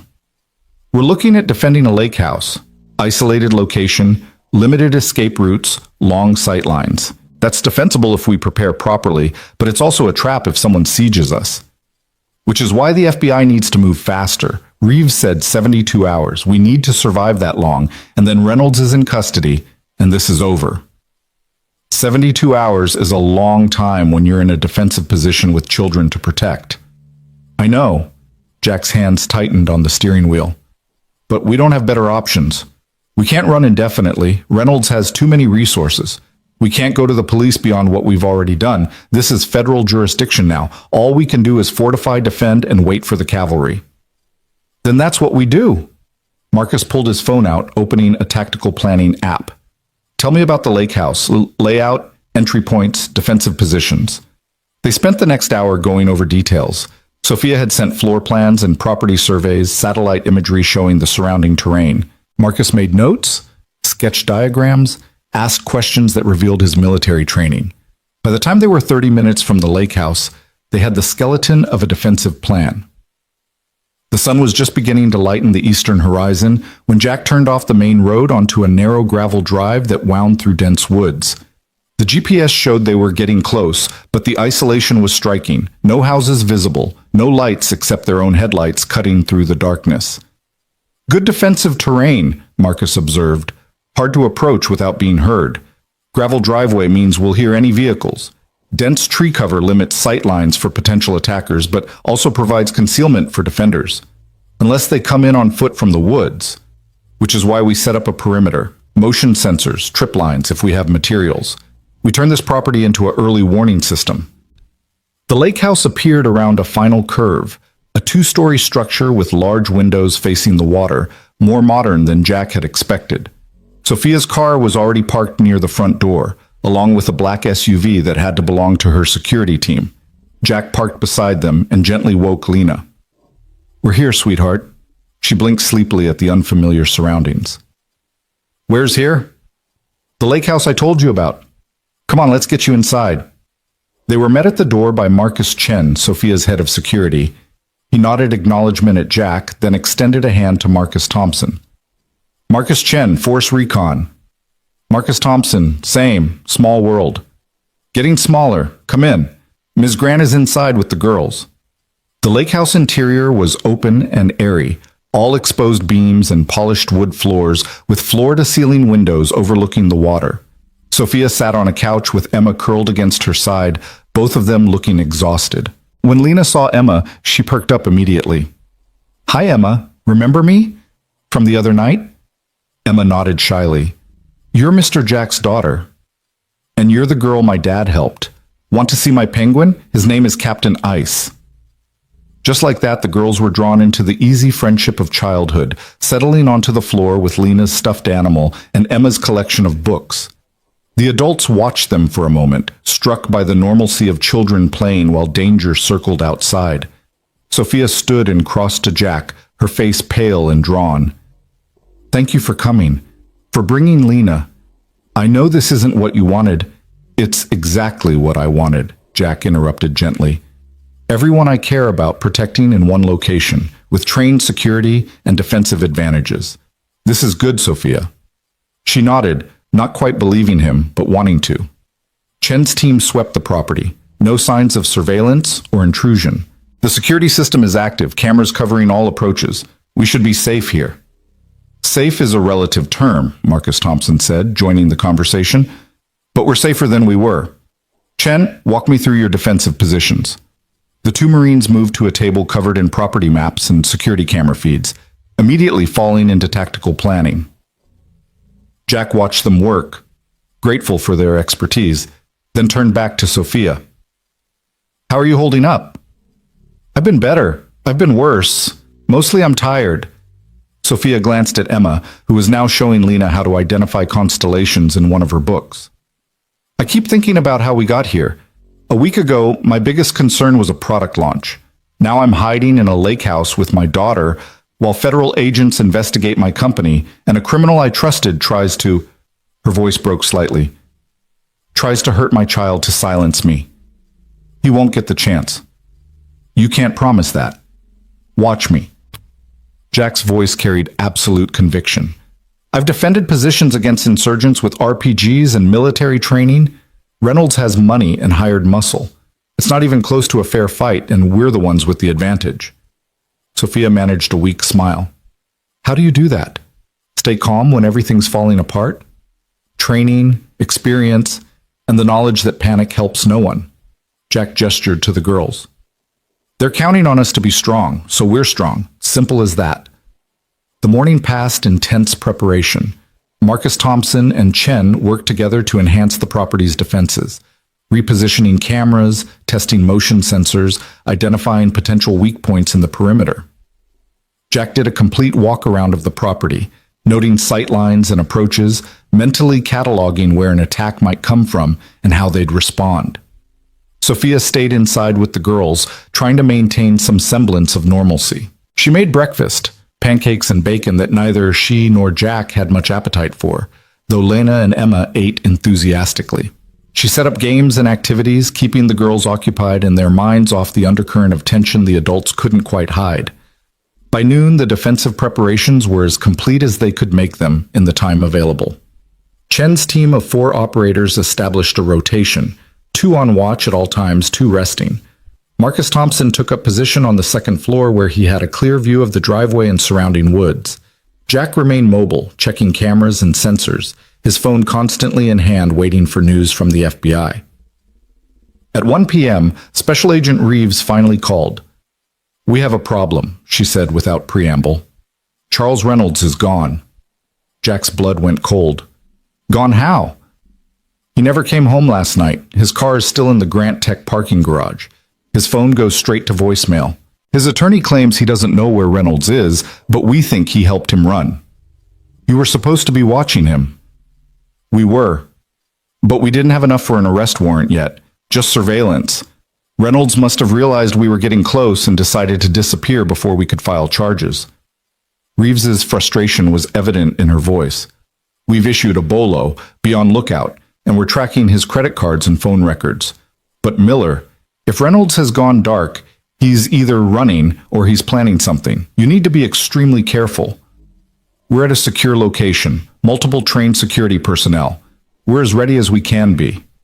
Where exactly are you? I can send local law enforcement to— With respect, Agent Reeves, I'm not telling you that information over an unsecured line.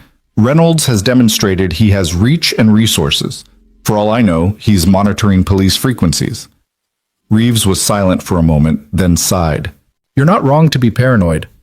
All right, keep your phone on. If Reynolds surfaces, I'll contact you immediately. And Miller? If he comes at you, you defend yourself and those girls. Lethal force if necessary. I'll make sure the paperwork reflects justified self-defense. Understood. Jack ended the call and immediately found Sophia, who was reading to the girls in the living room. He gestured for her to follow him to the kitchen, out of the children's earshot. Reynolds is in the wind, he said quietly. FBI lost him. They think he's either running or planning a last desperate move. Sophia's face went white. Which do you think it is? I think a man like Reynolds doesn't run. He has too much ego, too much to lose. He's going to try one final play to either destroy the evidence against him or eliminate the witnesses who can testify. Meaning us. Meaning us. Jack glanced toward the living room where the girls were absorbed in their story. We need to prepare for the possibility that Reynolds comes here. Today. Tonight. Soon. How would he even find us? I was so careful. No one knows about this place except— Sophia stopped, her eyes widening with realization and horror. Except my security team. and my assistant who coordinated their deployment, and the company that installed the security system here 10 years ago, all of whom are potentially compromised if Reynolds has been planning this.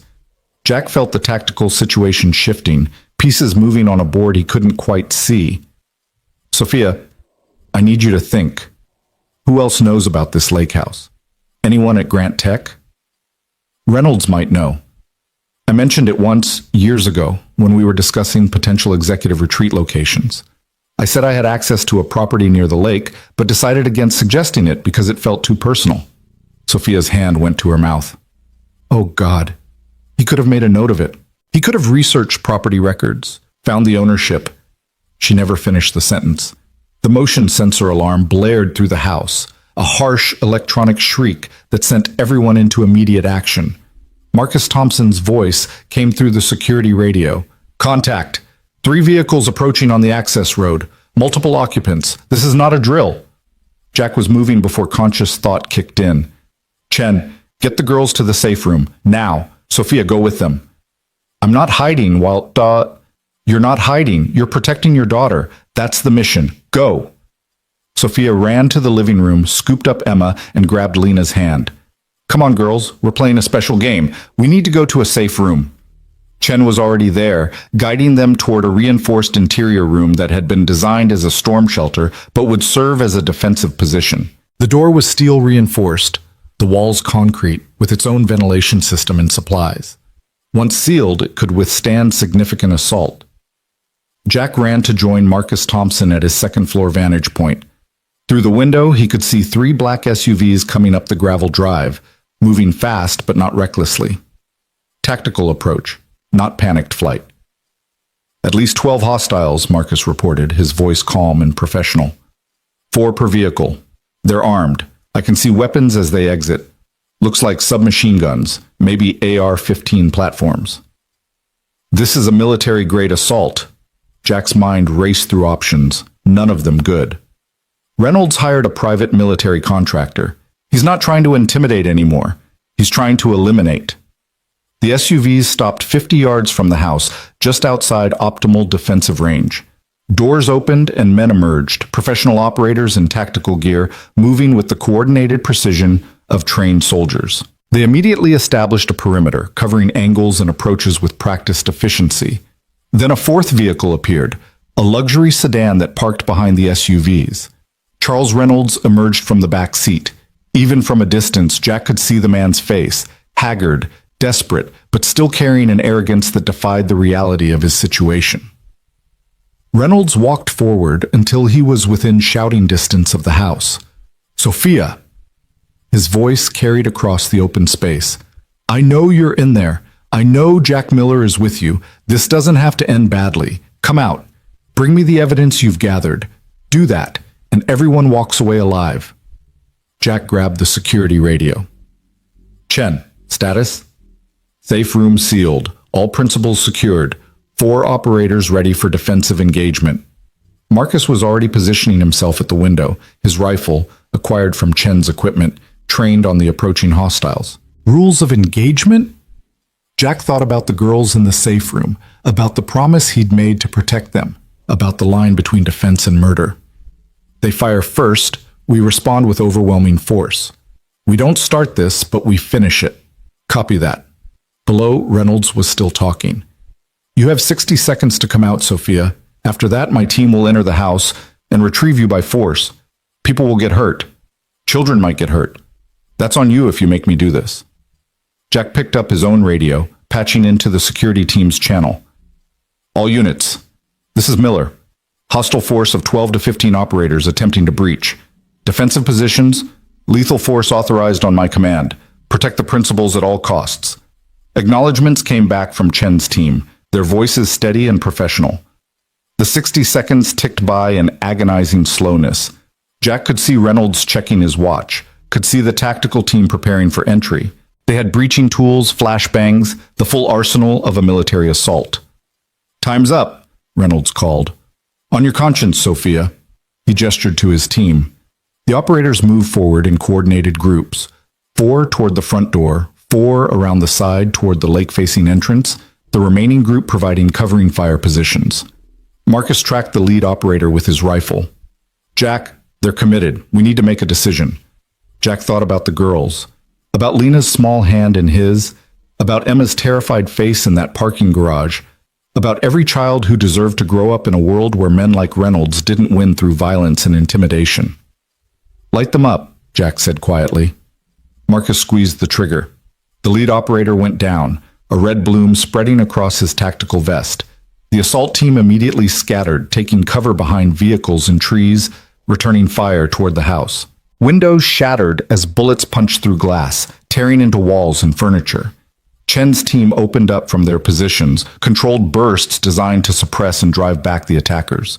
The sound was deafening, overlapping cracks of rifle fire, the deeper boom of a shotgun, the continuous rattle of automatic weapons. Jack dropped to a prone position, using the window frame for cover as he returned fire with a pistol Chen had provided.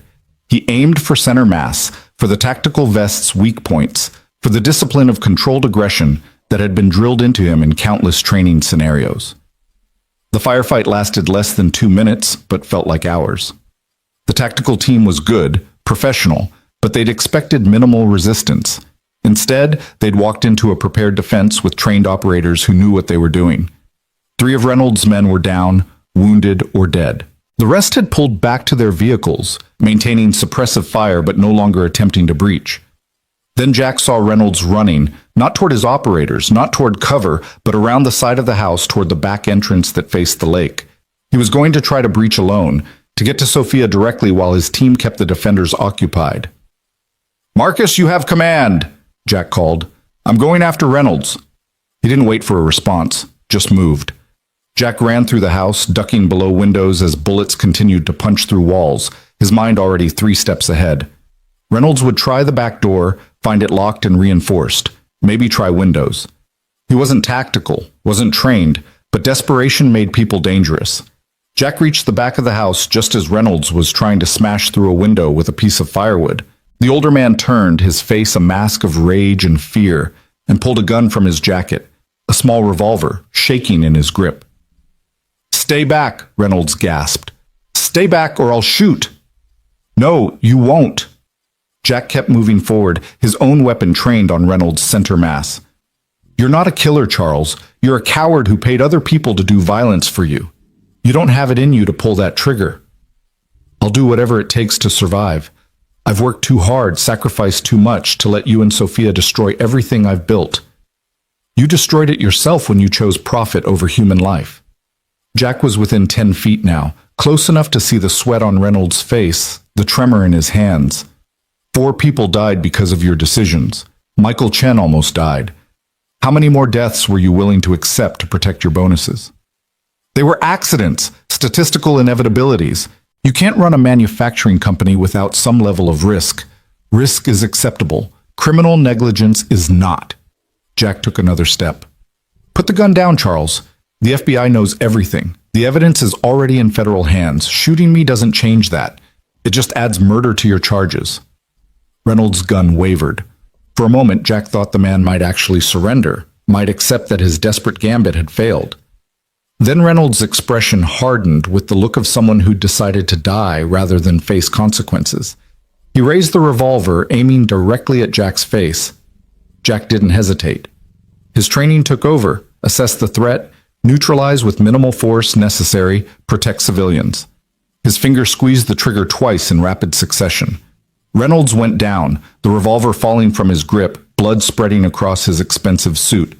He clutched at his chest, his breath coming in wet, labored gasps. Jack kicked the revolver away and knelt beside him, his medic training assessing the wounds, even as part of his mind reeled at what had just happened. 2 shots, both center mass, both lethal within minutes, without immediate medical intervention. "The girls," Reynolds whispered, blood flecking his lips. "Are they safe?" The question was so unexpected that Jack actually paused. "What?" "The girls, Sophia's daughter, yours, are they safe?" "Yes, they're safe." Reynolds actually smiled, weak and fading. "Good, that's good. I never wanted—" He coughed, more blood. "Never wanted children hurt, just wanted to protect what I'd built, what I'd earned. You can't take it with you, Charles. The money, the power, the reputation. All of it stays here. Only thing that matters is the legacy you leave behind. Then I'm damned, Reynolds breathed. His eyes were losing focus, the light fading. Tell Sophia, tell her I'm sorry. For all of it. Must not. Jack wanted to feel satisfaction, wanted to feel justice. Instead, he just felt tired. I'll tell her.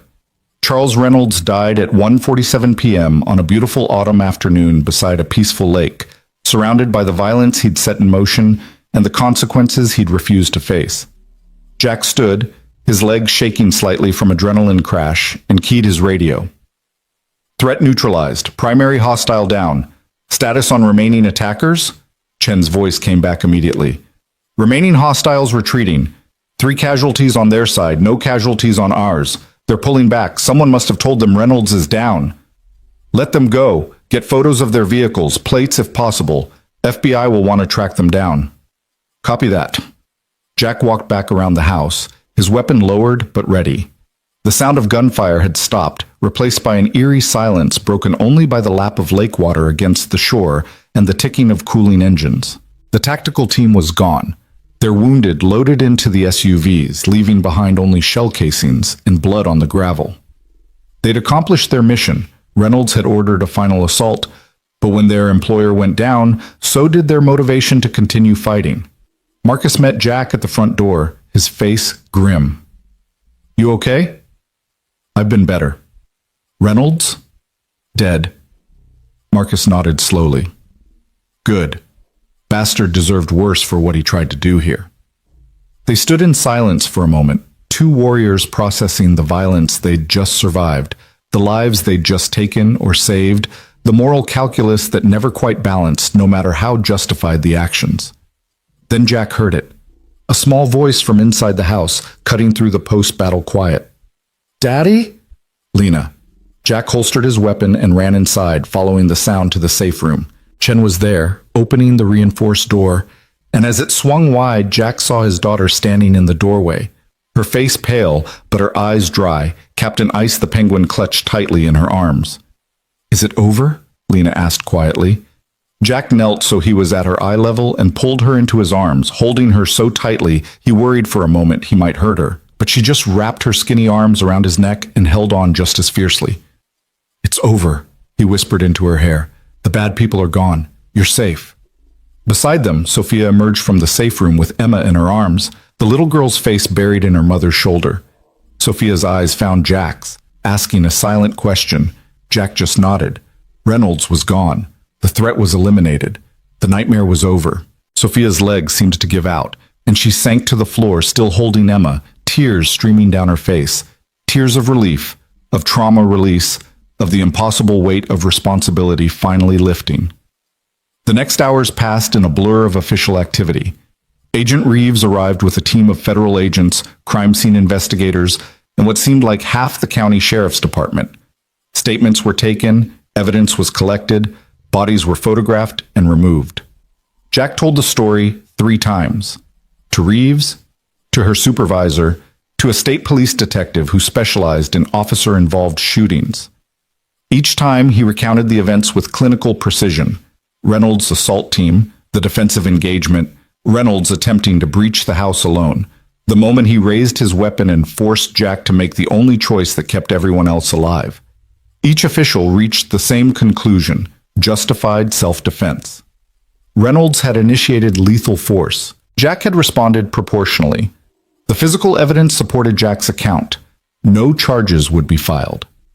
By evening, the lake house was quiet again, the officials gone, the crime scene tape removed. Chen's security team had been relieved by fresh operators who would maintain watch for the next few days while the investigation concluded. Marcus Thompson had called his wife, assured her he was fine, and agreed to stay one more night to help Jack process everything that had happened. The girls were asleep, exhausted by trauma and adrenaline, tucked into beds in adjacent rooms where they could call out for their parents if nightmares came. Jack sat on the lake house deck, staring at water that reflected the sunset in shades of amber and rose. Sophia joined him, carrying 2 glasses of whiskey, one of which she pressed into his hand. I don't really drink, Jack said. Neither do I. but tonight seems like an exception. They sat in silence for a while, sipping whiskey that burned going down and warmed from the inside. Finally, Sophia spoke. You saved our lives, all of us. If you hadn't been here, if you hadn't trained Marcus and coordinated with Chen, if you hadn't stopped Reynolds, her voice broke. We'd be dead. Emma would be dead. We all saved each other, Jack said quietly. You had the courage to investigate. Chen and his team had the skills to defend. Marcus had the loyalty to risk his life for people he barely knew. I just did what any father would do to protect his daughter. Not any father. Most men would have walked away when I asked for help. Most men would have let the past stay buried. Sophia turned to look at him, her face lined with exhaustion, but also something else. Respect, gratitude, maybe even admiration.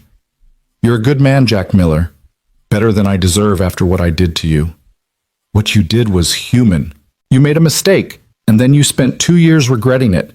That's more integrity than most people manage. Jack set his glass down, the whiskey barely touched. The question is what happens next. Reynolds is dead, but Grant Tech still has systemic problems. The culture that allowed his corruption to thrive, the systems that prioritize profit over safety. All of that still exists. Sophia nodded slowly. I know. I've been thinking about that. I can't go back to being the CEO I was. I can't pretend this didn't happen or that everything is fine if we just fix a few policies. She took a deep breath. I'm going to rebuild Grant Tech from the ground up. New safety protocols, independent oversight, worker advocates on the board. I'm going to make it the kind of company I should have built from the beginning. That's going to cost you. Shareholders won't like it. Profit margins will drop. I don't care. I have more money than I could spend in 10 lifetimes. What I don't have is the ability to look at myself in the mirror if I let one more person die because of corporate negligence. Sophia's voice was firm, decided. And I want you to help me. Jack turned to look at her fully. What? Come back to Grant Tech. Not as a mechanic, as director of safety and operations. Full authority to implement whatever changes you think are necessary. Complete autonomy, direct report to me, budget to do it right. Sophia met his eyes. I know it's asking a lot after everything. I know you have every reason to say no. But Jack, if anyone knows how to build a safety culture that actually protects workers, it's you. Jack was quiet for a long time, processing the offer, weighing it against his hard-won peace as a mechanic, his quiet life with Lena, his freedom from corporate politics. But he also thought about Michael Chen, about the 4 workers who died under Reynolds' watch, about Morrison, and the 40 people in Building C who'd been working above a ticking bomb without knowing it. I'll do it on one condition, Jack finally said. Name it. Michael Chen gets his job back, full back pay for the time he lost, promotion if he wants it, and a formal apology from the company for what happened to him. Sophia smiled. Already done. I tracked him down yesterday and called him personally. He starts next week in a supervisory position. Then I guess I'm director of safety and operations. They shook hands, sealing the agreement. 2 former adversaries turned allies by shared trauma and shared purpose.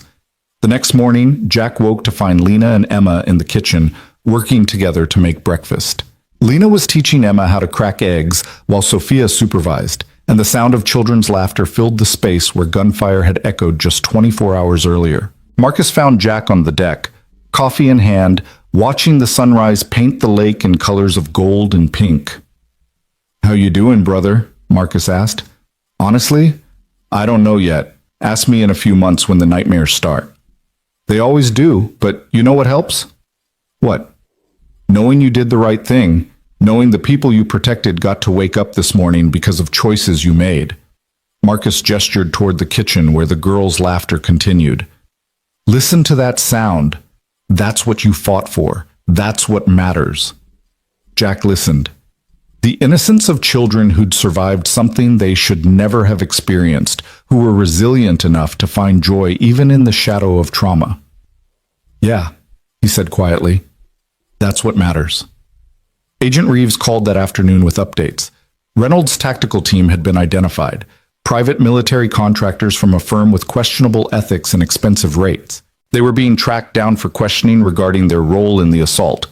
Reynolds' attorney was cooperating, providing documentation of the conspiracy in exchange for immunity. The evidence against Reynolds was so overwhelming that the FBI was already preparing a public statement exonerating Sophia and Jack of any wrongdoing. "You two did good work," Reeves said. "Dangerous work, reckless work, work you should have left to federal agents, but good work nonetheless. We'll need you both for testimony once the related cases go to trial, but that won't be for months." "Understood," Jack said. "Agent Reeves, thank you for believing us, for moving as fast as you could. I just wish we'd moved faster. If we'd arrested Reynolds before he ran, none of yesterday would have happened. But we'd never know for sure if he would have escalated to violence. Now we know. Now it's documented. And now every other executive at every other company knows that this kind of corruption has consequences." Reeves was quiet for a moment. "That's an optimistic way to look at it." "I'm trying optimism for a change. See how it fits." They ended the call. Jack found Sophia in the living room reading to both girls from Emma's astronomy book. They looked peaceful, safe, the trauma of yesterday already beginning to transform into just a scary memory rather than a defining moment. "We should head home soon," Sophia said quietly. "Emma needs her own bed, her own routine. So does Lena." "Agreed. Tomorrow morning?" "Tomorrow morning." That evening, after the girls were asleep and Marcus had turned in for the night, Jack and Sophia sat on the deck one final time, watching stars emerge in a sky unpolluted by city lights. "I keep thinking about what Reynolds said," Sophia murmured. "At the end, when he was dying, he asked if the girls were safe. I remember. Do you think he meant it? Or was it just fear talking?" Jack considered the question. "I think people are complicated. Reynolds made terrible choices that killed people. But he was also human, capable of caring about something beyond himself, even if only in his final moments. Both things can be true. I don't know if I can forgive him." "You don't have to. Forgiveness is for you, not for him. Whether you forgive or not, he's gone. What matters now is what you do with Grant Tech, how you honor the people who died by making sure no one else does." Sophia nodded slowly. "I won't let them down. I promise." They sat in comfortable silence until the cold drove them inside. Two people who'd survived something that should have broken them, who'd found strength they didn't know they had, who'd learned that sometimes doing the right thing cost everything and was still worth it. The drive back to the city the next morning was quiet. Lena dozed in the back seat while Jack navigated familiar roads, each mile bringing them closer to normal life, to the routines and rhythms they'd left behind when this nightmare began. When they reached Sophia's mansion, Emma woke up and immediately hugged Lena goodbye, the two girls promising to have playdates soon, to work on school projects together, to be friends beyond the trauma that had brought them together. Sophia walked Jack to his truck, her hand briefly touching his arm. "Thank you for everything, for saving us, for believing in us, for giving me a chance to be better than I was."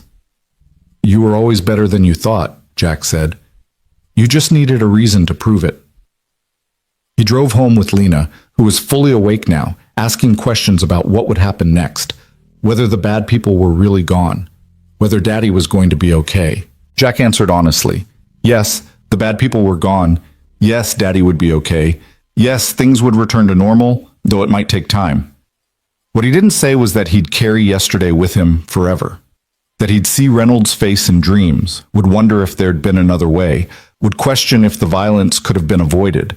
But he'd also carry the memory of Lena safe in his arms, of Emma's laughter in the kitchen, of Sophia's promise to rebuild her company into something worth believing in. In the end, that had to be enough, because it was all they had, and sometimes all you had was everything that mattered. 3 months later, Jack stood in front of what had once been Building C, watching construction crews install new ventilation systems and replace equipment that should have been retired years ago. The building had been gutted and rebuilt from the foundation up, every system inspected and certified, every safety protocol reviewed and strengthened. It was costing Grant Tech millions of dollars, and the company's stock had taken a significant hit when the full scope of Reynolds' corruption became public. But no one had died in those 3 months. Not a single accident, not a single preventable injury, not a single worker sent home with exposure to chemicals that shouldn't have been in the facility. That was worth more than any stock price. Impressive, isn't it? Morrison appeared beside him carrying a tablet that showed the renovation schedule. The floor supervisor had been promoted to safety operations manager, one of Jack's first decisions when he'd taken over as director. We're ahead of schedule. New equipment arrives next week, and we should have full production capacity restored by end of month. And the workers? How are they adjusting to all the changes? Morrison smiled. Are you kidding? Morale's higher than I've seen in a decade. People actually feel safe coming to work. They know someone's looking out for them now, that profit isn't the only thing that matters. He paused. Jack, I've worked in manufacturing for 20 years. I've never seen a company prioritize safety like this. What you and Ms. Grant are building here, it's special. Jack accepted the compliment with a nod, though part of him still struggled with his new role. He wasn't used to having an office, to wearing business casual instead of coveralls, to sitting in meetings where his opinions actually shaped policy. But he was learning, adapting, using his platform to make changes that mattered. His phone buzzed with a text from Sophia, board meeting in 20 minutes. Need you there. Jack excused himself from Morrison and made his way to the executive building, a structure he'd once only entered to fix broken equipment. Now he had an office on the third floor with his name on the door and a view of the manufacturing campus he was working to transform. The boardroom was already filling when Jack arrived. Men and women in expensive suits, some supportive of Sophia's new direction, others openly hostile to changes that were cutting into profit margins. Jack took his seat at the table, directly to Sophia's right, a visible symbol of her commitment to safety over shareholder returns. Sophia called the meeting to order, her voice carrying the authority of someone who'd survived an assassination attempt and come out stronger. Thank you all for coming. I know some of you have concerns about our recent expenditures and the impact on quarterly earnings. Jack, would you walk the board through the safety improvements we've implemented? Jack stood, pulling up a presentation on the screen behind him. For the next 15 minutes, he detailed every change: new equipment, updated protocols, mandatory safety training, independent oversight committees, worker advocacy programs. He showed accident statistics that had dropped to near zero. He showed employee satisfaction scores that had increased by 40%. He showed productivity numbers that, despite the doomsayers' predictions, had actually improved because workers who felt safe worked better. When he finished, one of the board members, a venture capitalist named Hammond, who'd been vocal in his opposition, raised his hand. Mr. Miller, these improvements are admirable, but they're also expensive. We've spent over $60 million in 3 months. Our stock is down 18%. At what point do we acknowledge that this level of investment in safety is simply not sustainable? Jack met Hammond's eyes without flinching. Mr. Hammond, Charles Reynolds' corruption and negligence resulted in at least 4 confirmed deaths and countless injuries. The lawsuits from those deaths alone would have cost the company over $100 million plus immeasurable reputational damage. The $60 million we've spent is insurance against that ever happening again. But more importantly, it's the right thing to do. The right thing doesn't always align with shareholder value. Then maybe shareholder value isn't the only metric that matters. Jack's voice was calm but firm. I'm not an executive. I don't have an MBA. But I know what it's like to watch good people die because someone chose profit over safety. I know what it's like to be punished for saving a life. And I know that Grant Tech can either be the kind of company that values human beings, or it can be the kind that values quarterly earnings reports. It can't be both. The room was silent. Hammond leaned back in his chair, his expression unreadable. Then another board member, an older woman named Patricia Chen, who Jack had learned was Michael Chen's aunt, spoke up. I move that we continue Director Miller's safety initiatives for a minimum of 2 years with full funding and board support. All in favor? 6 hands went up immediately. After a moment's hesitation, 2 more joined them. Hammond's hand remained down, but he was outvoted. Motion carries, Sophia said, a small smile playing at her lips. Thank you, Jack. That will be all. Jack returned to his office, his hands shaking slightly from the adrenaline of confronting a room full of people who controlled billions of dollars. But he'd meant every word. Some things were worth fighting for, even when the fight was uncomfortable. His office phone rang. Jack answered to find Jennifer Park on the other end, her voice bright and energetic. She'd returned to work a month ago, this time in a newly created position as internal auditor with direct reporting authority to Sophia and the board. Her job was to ensure that what had happened under Reynolds never happened again. "Jack, you need to see this," Jennifer said. "I just finished reviewing the maintenance budgets for the satellite facilities. Everything checks out perfectly. No deferred maintenance, no redirected funds, no suspicious expenditures. It's all clean. That's what we're aiming for." "I know, but you don't understand. 6 months ago, these books were a disaster. Now they're a model of transparency and accountability. What you've built here, what Sophia's committed to, it's working. It's actually working." Jack felt something unfamiliar. Pride, maybe, or hope. "Thanks, Jennifer. Keep watching. The moment anything looks questionable, you let me know immediately." Always. After work, Jack drove to pick up Lena from school. She'd returned to her normal routine quickly, the resilience of childhood allowing her to process trauma in ways adults couldn't quite manage. She still had nightmares occasionally, still asked questions about what had happened at the lake house, but mostly she was just Lena, curious, brilliant, obsessed with astronomy, and convinced she'd be the first person to walk on Jupiter. "Dad!" She bounded toward the truck, her backpack bouncing with each step. "Guess what? Mrs. Harrison said my Jupiter project was the best in the class. She's going to display it in the hallway for the whole school to see." "That's fantastic, sweetheart. I'm so proud of you." Lena climbed into the truck, then turned to him with sudden seriousness. "Dad, can Emma come over this weekend? She wants to help me build a model of the solar system for the science fair." "I'll check with her mom, but I'm sure that'll be fine." Emma and Lena had become inseparable in the months since the lake house. They had playdates twice a week, sleepovers once a month, and a friendship that had been forged in circumstances no child should have to experience but had somehow emerged beautiful and genuine. Watching them together, Jack sometimes wondered if they truly understood how close they'd come to losing everything, or if children were blessed with the ability to find joy even in the shadow of tragedy. That evening, Jack's apartment, which he'd upgraded to a larger place in a better neighborhood, courtesy of his new salary, hosted an impromptu gathering. Marcus Thompson arrived with his family, Chen stopped by after his shift, and Sophia came with Emma and a lasagna she'd attempted to make herself. "I should warn you," Sophia said as she set the dish on Jack's kitchen counter, "I'm not much of a cook. This might be inedible." "It's the thought that counts," Jack assured her, though he made sure to have pizza delivery on speed dial just in case. The adults gathered in the living room while the girls retreated to Lena's bedroom to work on their solar system project.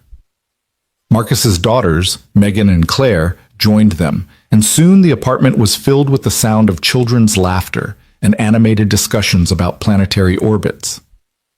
"How are you holding up?" Marcus asked Jack, handing him a beer. "Big changes in 3 months. New job, new responsibilities. New life, basically." "Some days are better than others," Jack admitted. "I still have moments where I second-guess everything. Wonder if I should have just stayed a mechanic, kept my head down, avoided all of this." "But you didn't," Chen observed. "You saw something wrong and you fixed it. That's not something to regret." Sophia raised her glass of wine. "To fixing things, and to the people brave enough to try." They drank to that, a small group of people who'd been thrown together by circumstances and had somehow become something like family. Sarah Thompson and Sophia discovered a shared interest in contemporary art. Marcus and Chen swapped military stories. Jack just listened, content to be part of something good, something normal, something that wasn't about survival or violence or desperate last stands.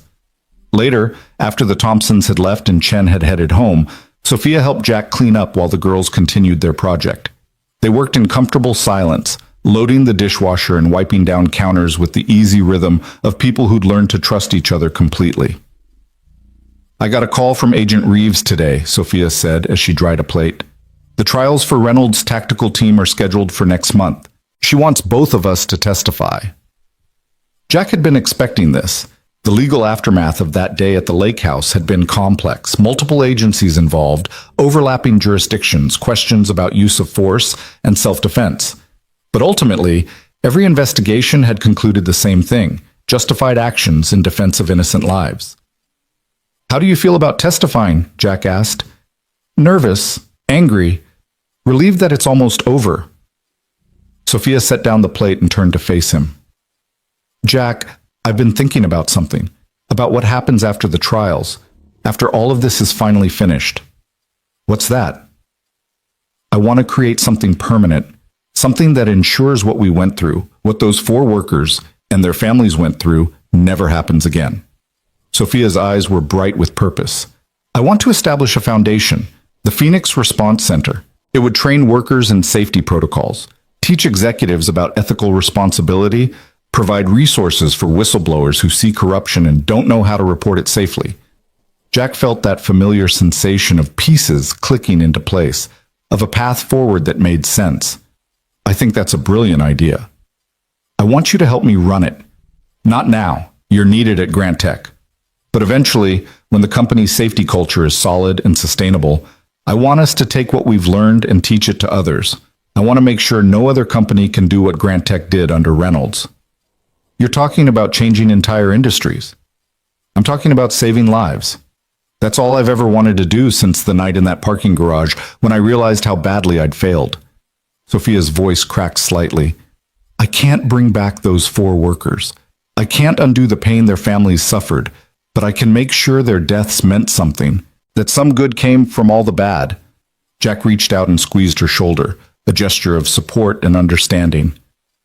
Then that's what we'll do, together. Sophia smiled through tears. Together.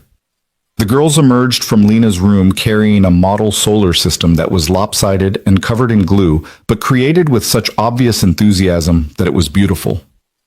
Emma pointed out each planet, explaining its features with the seriousness of a NASA scientist, while Lena added dramatic details about storms and volcanoes and the terrifying beauty of space. Watching them, Jack felt something shift inside him, a releasing of tension he hadn't realized he'd been carrying, a letting go of the fear that had defined the past 3 months. His daughter was safe. Sophia's daughter was safe. The immediate danger had passed, and while the world was still full of threats and challenges, in this moment they were okay. More than okay. They were healing. The trials came and went. Jack and Sophia testified about Reynolds' corruption, about the assault at the lake house, about the desperate final confrontation that had ended with Reynolds' death. The defense attorneys tried to paint them as vigilantes, as people who'd taken the law into their own hands. The prosecutors painted them as heroes who'd defended children against armed criminals. The jury sided with the prosecutors. Reynolds' tactical team was convicted on multiple charges: assault with deadly weapons, conspiracy to commit murder, illegal use of military equipment in civilian operations. They received sentences ranging from 15 to 25 years.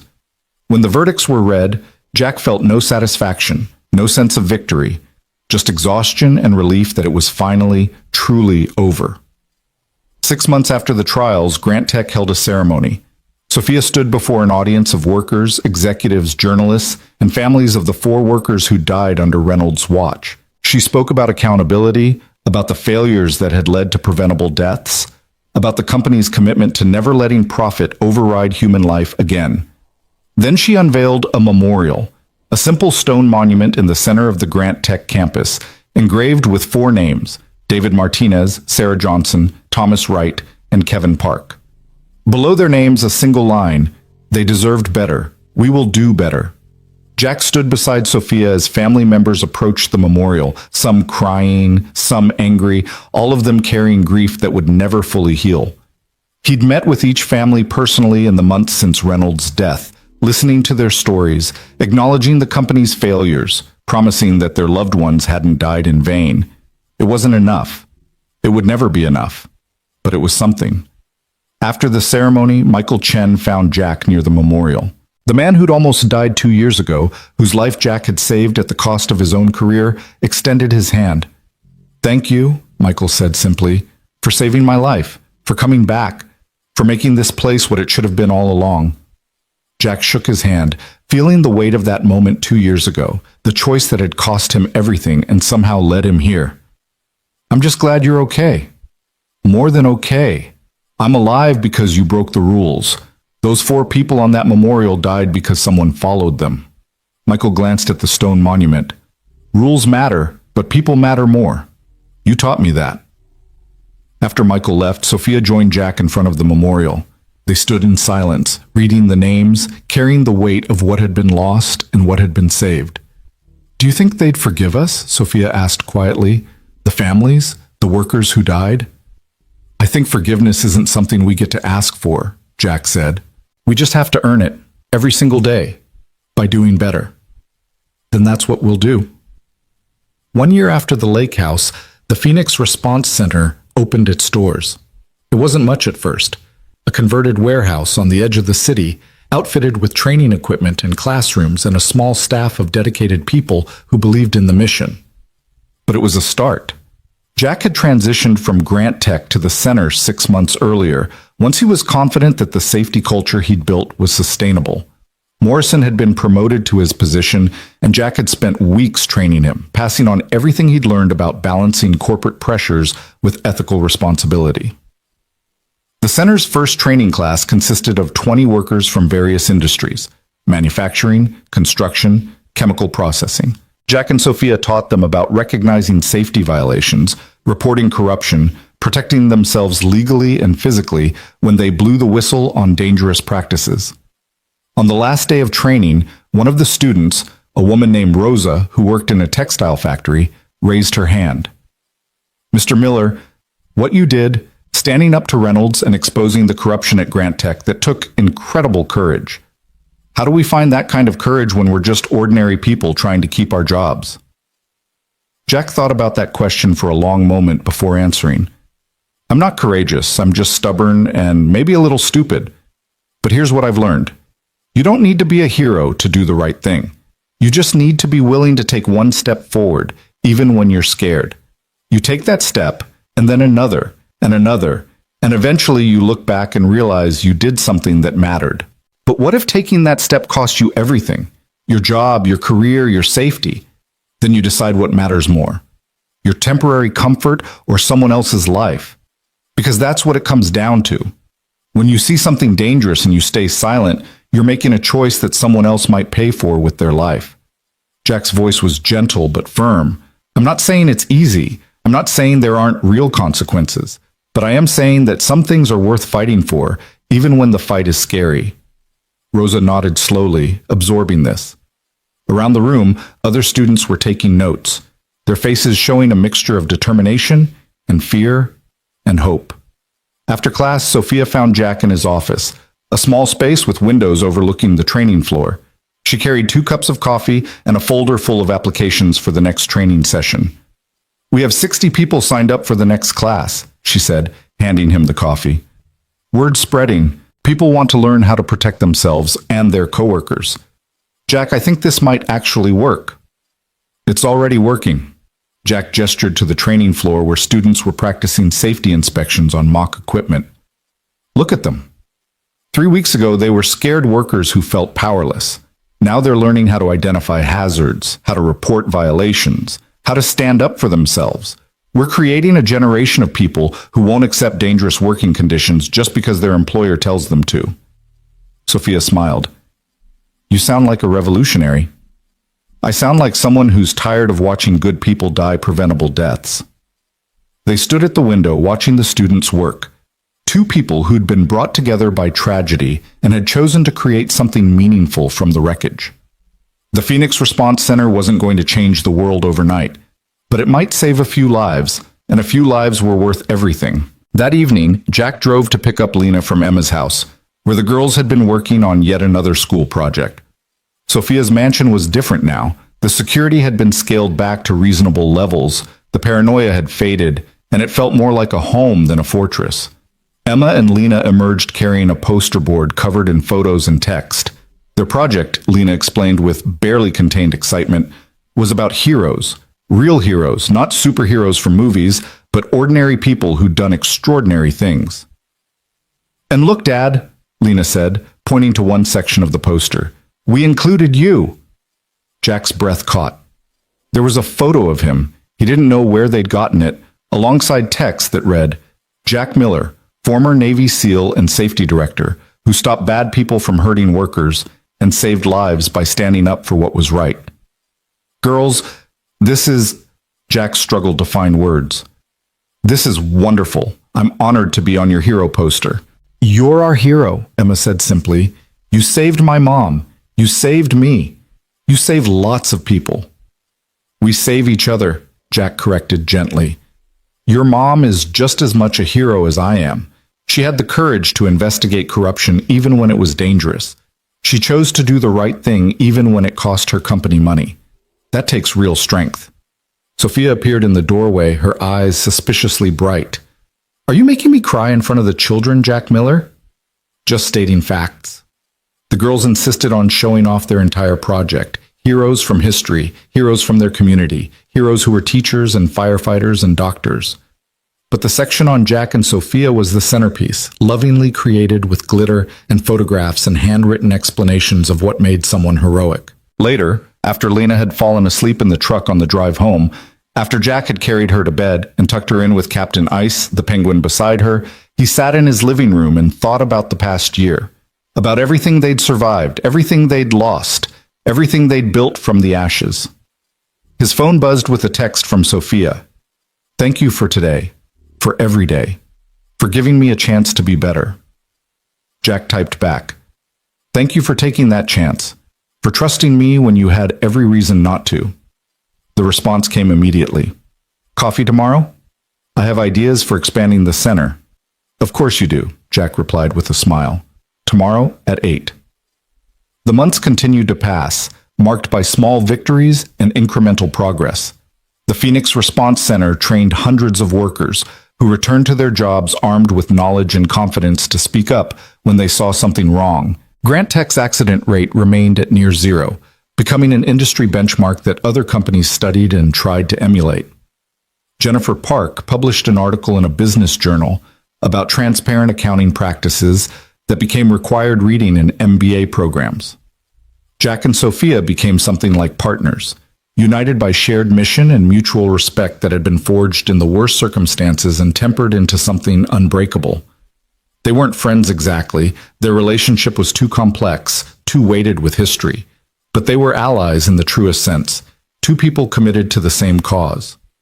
Lena and Emma grew closer, their friendship deepening from playdates to true sisterhood. They had sleepovers where they stayed up late talking about boys and space and their dreams for the future. They defended each other at school, collaborated on projects, and called each other every night before bed. One evening, almost exactly 1 year after the confrontation at the lake house, Jack received a call from Agent Reeves. I thought you'd want to know, she said. We just closed the last investigation related to Reynolds. Every contractor, every accomplice, every person who helped him cover up violations, they've all been identified and prosecuted. It's over, Jack, completely over. Jack felt something release in his chest, a tension he hadn't realized he'd been carrying for 12 months, a hypervigilance that could finally relax. Thank you, Agent Reeves, for everything. You did the hard part. I just filed the paperwork. Reeves paused. Jack, what you and Sophia built, the safety protocols at Grant Tech, the Phoenix Response Center, the cultural shift you're creating, that's how you change systems. Not just by catching bad guys, but by making it harder for bad guys to exist in the first place. After the call, Jack walked to Lena's room. She was asleep, her astronomy posters covering the walls, her books about space exploration stacked on the nightstand. He stood in the doorway, watching her chest rise and fall with steady breaths, and allowed himself to feel something he hadn't felt in a very long time. Safety. True, deep, genuine safety. The monsters were gone. The investigations were closed. His daughter could sleep without fear, could dream about Jupiter and nebulae and distant galaxies without nightmares about gunfire and violence. They'd made it through. Somehow, impossibly, they'd survived. 2 years after the parking garage assault, the Phoenix Response Center held its first anniversary celebration.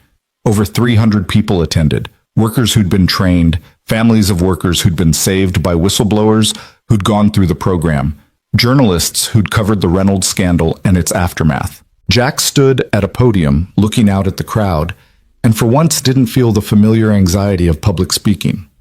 These were his people, workers and fighters and ordinary individuals who'd chosen to do extraordinary things. 2 years ago, he began, I was a mechanic who heard a child scream for help. I didn't think about consequences or costs or personal safety. I just responded because someone needed help. That's all any of us are trying to do here. Respond when someone needs help. Whether it's stopping an assault, reporting a safety violation, or teaching someone how to protect themselves and their coworkers, we're all just responding to that same call for help. He paused, looking at Sophia, who stood at the side of the room with Emma and Lena.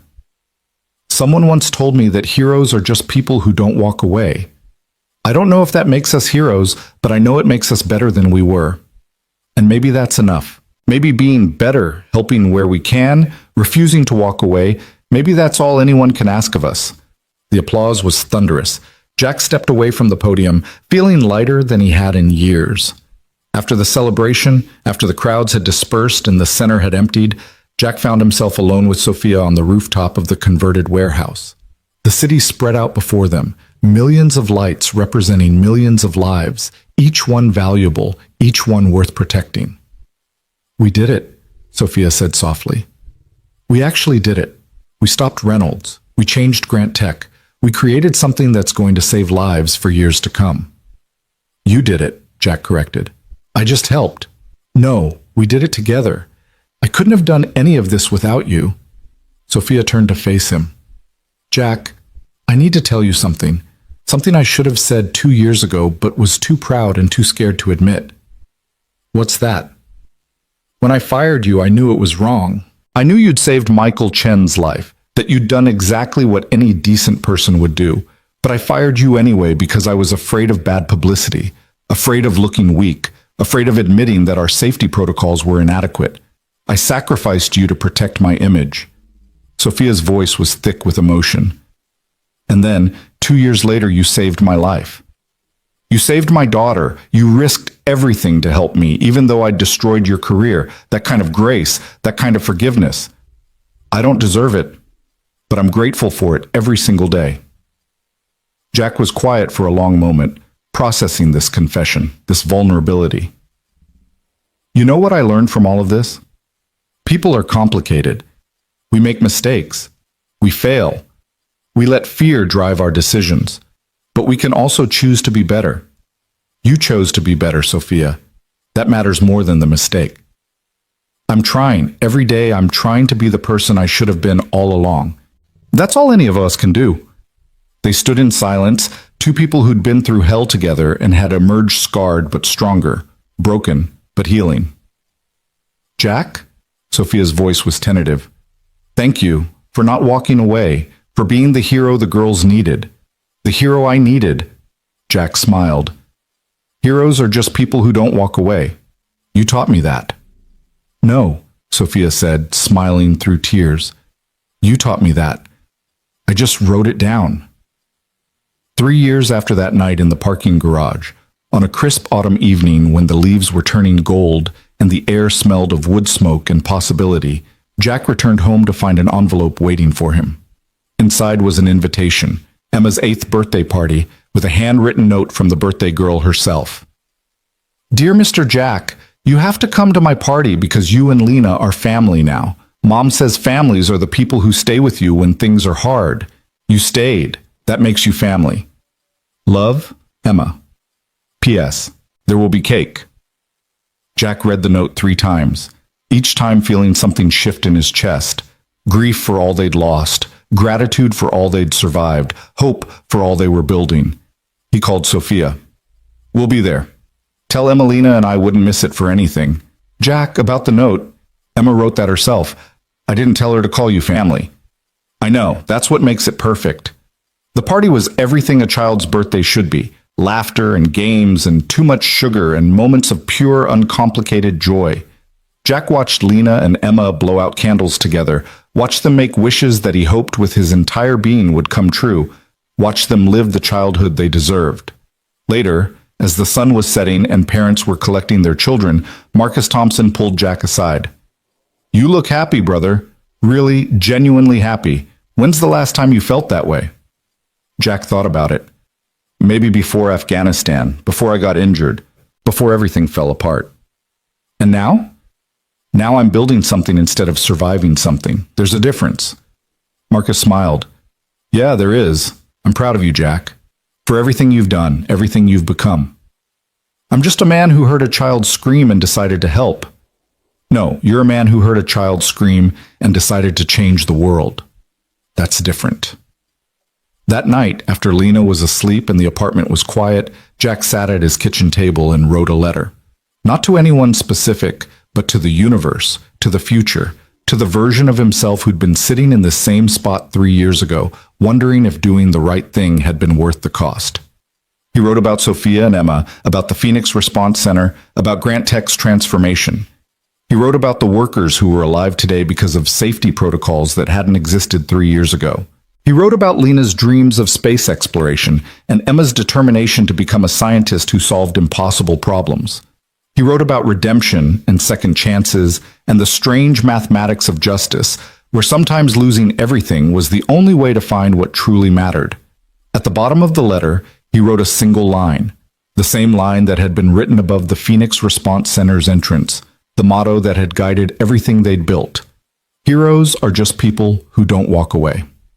Jack folded the letter and placed it in a drawer, a message to his past self and his future self, a reminder of what they'd survived and what they'd become.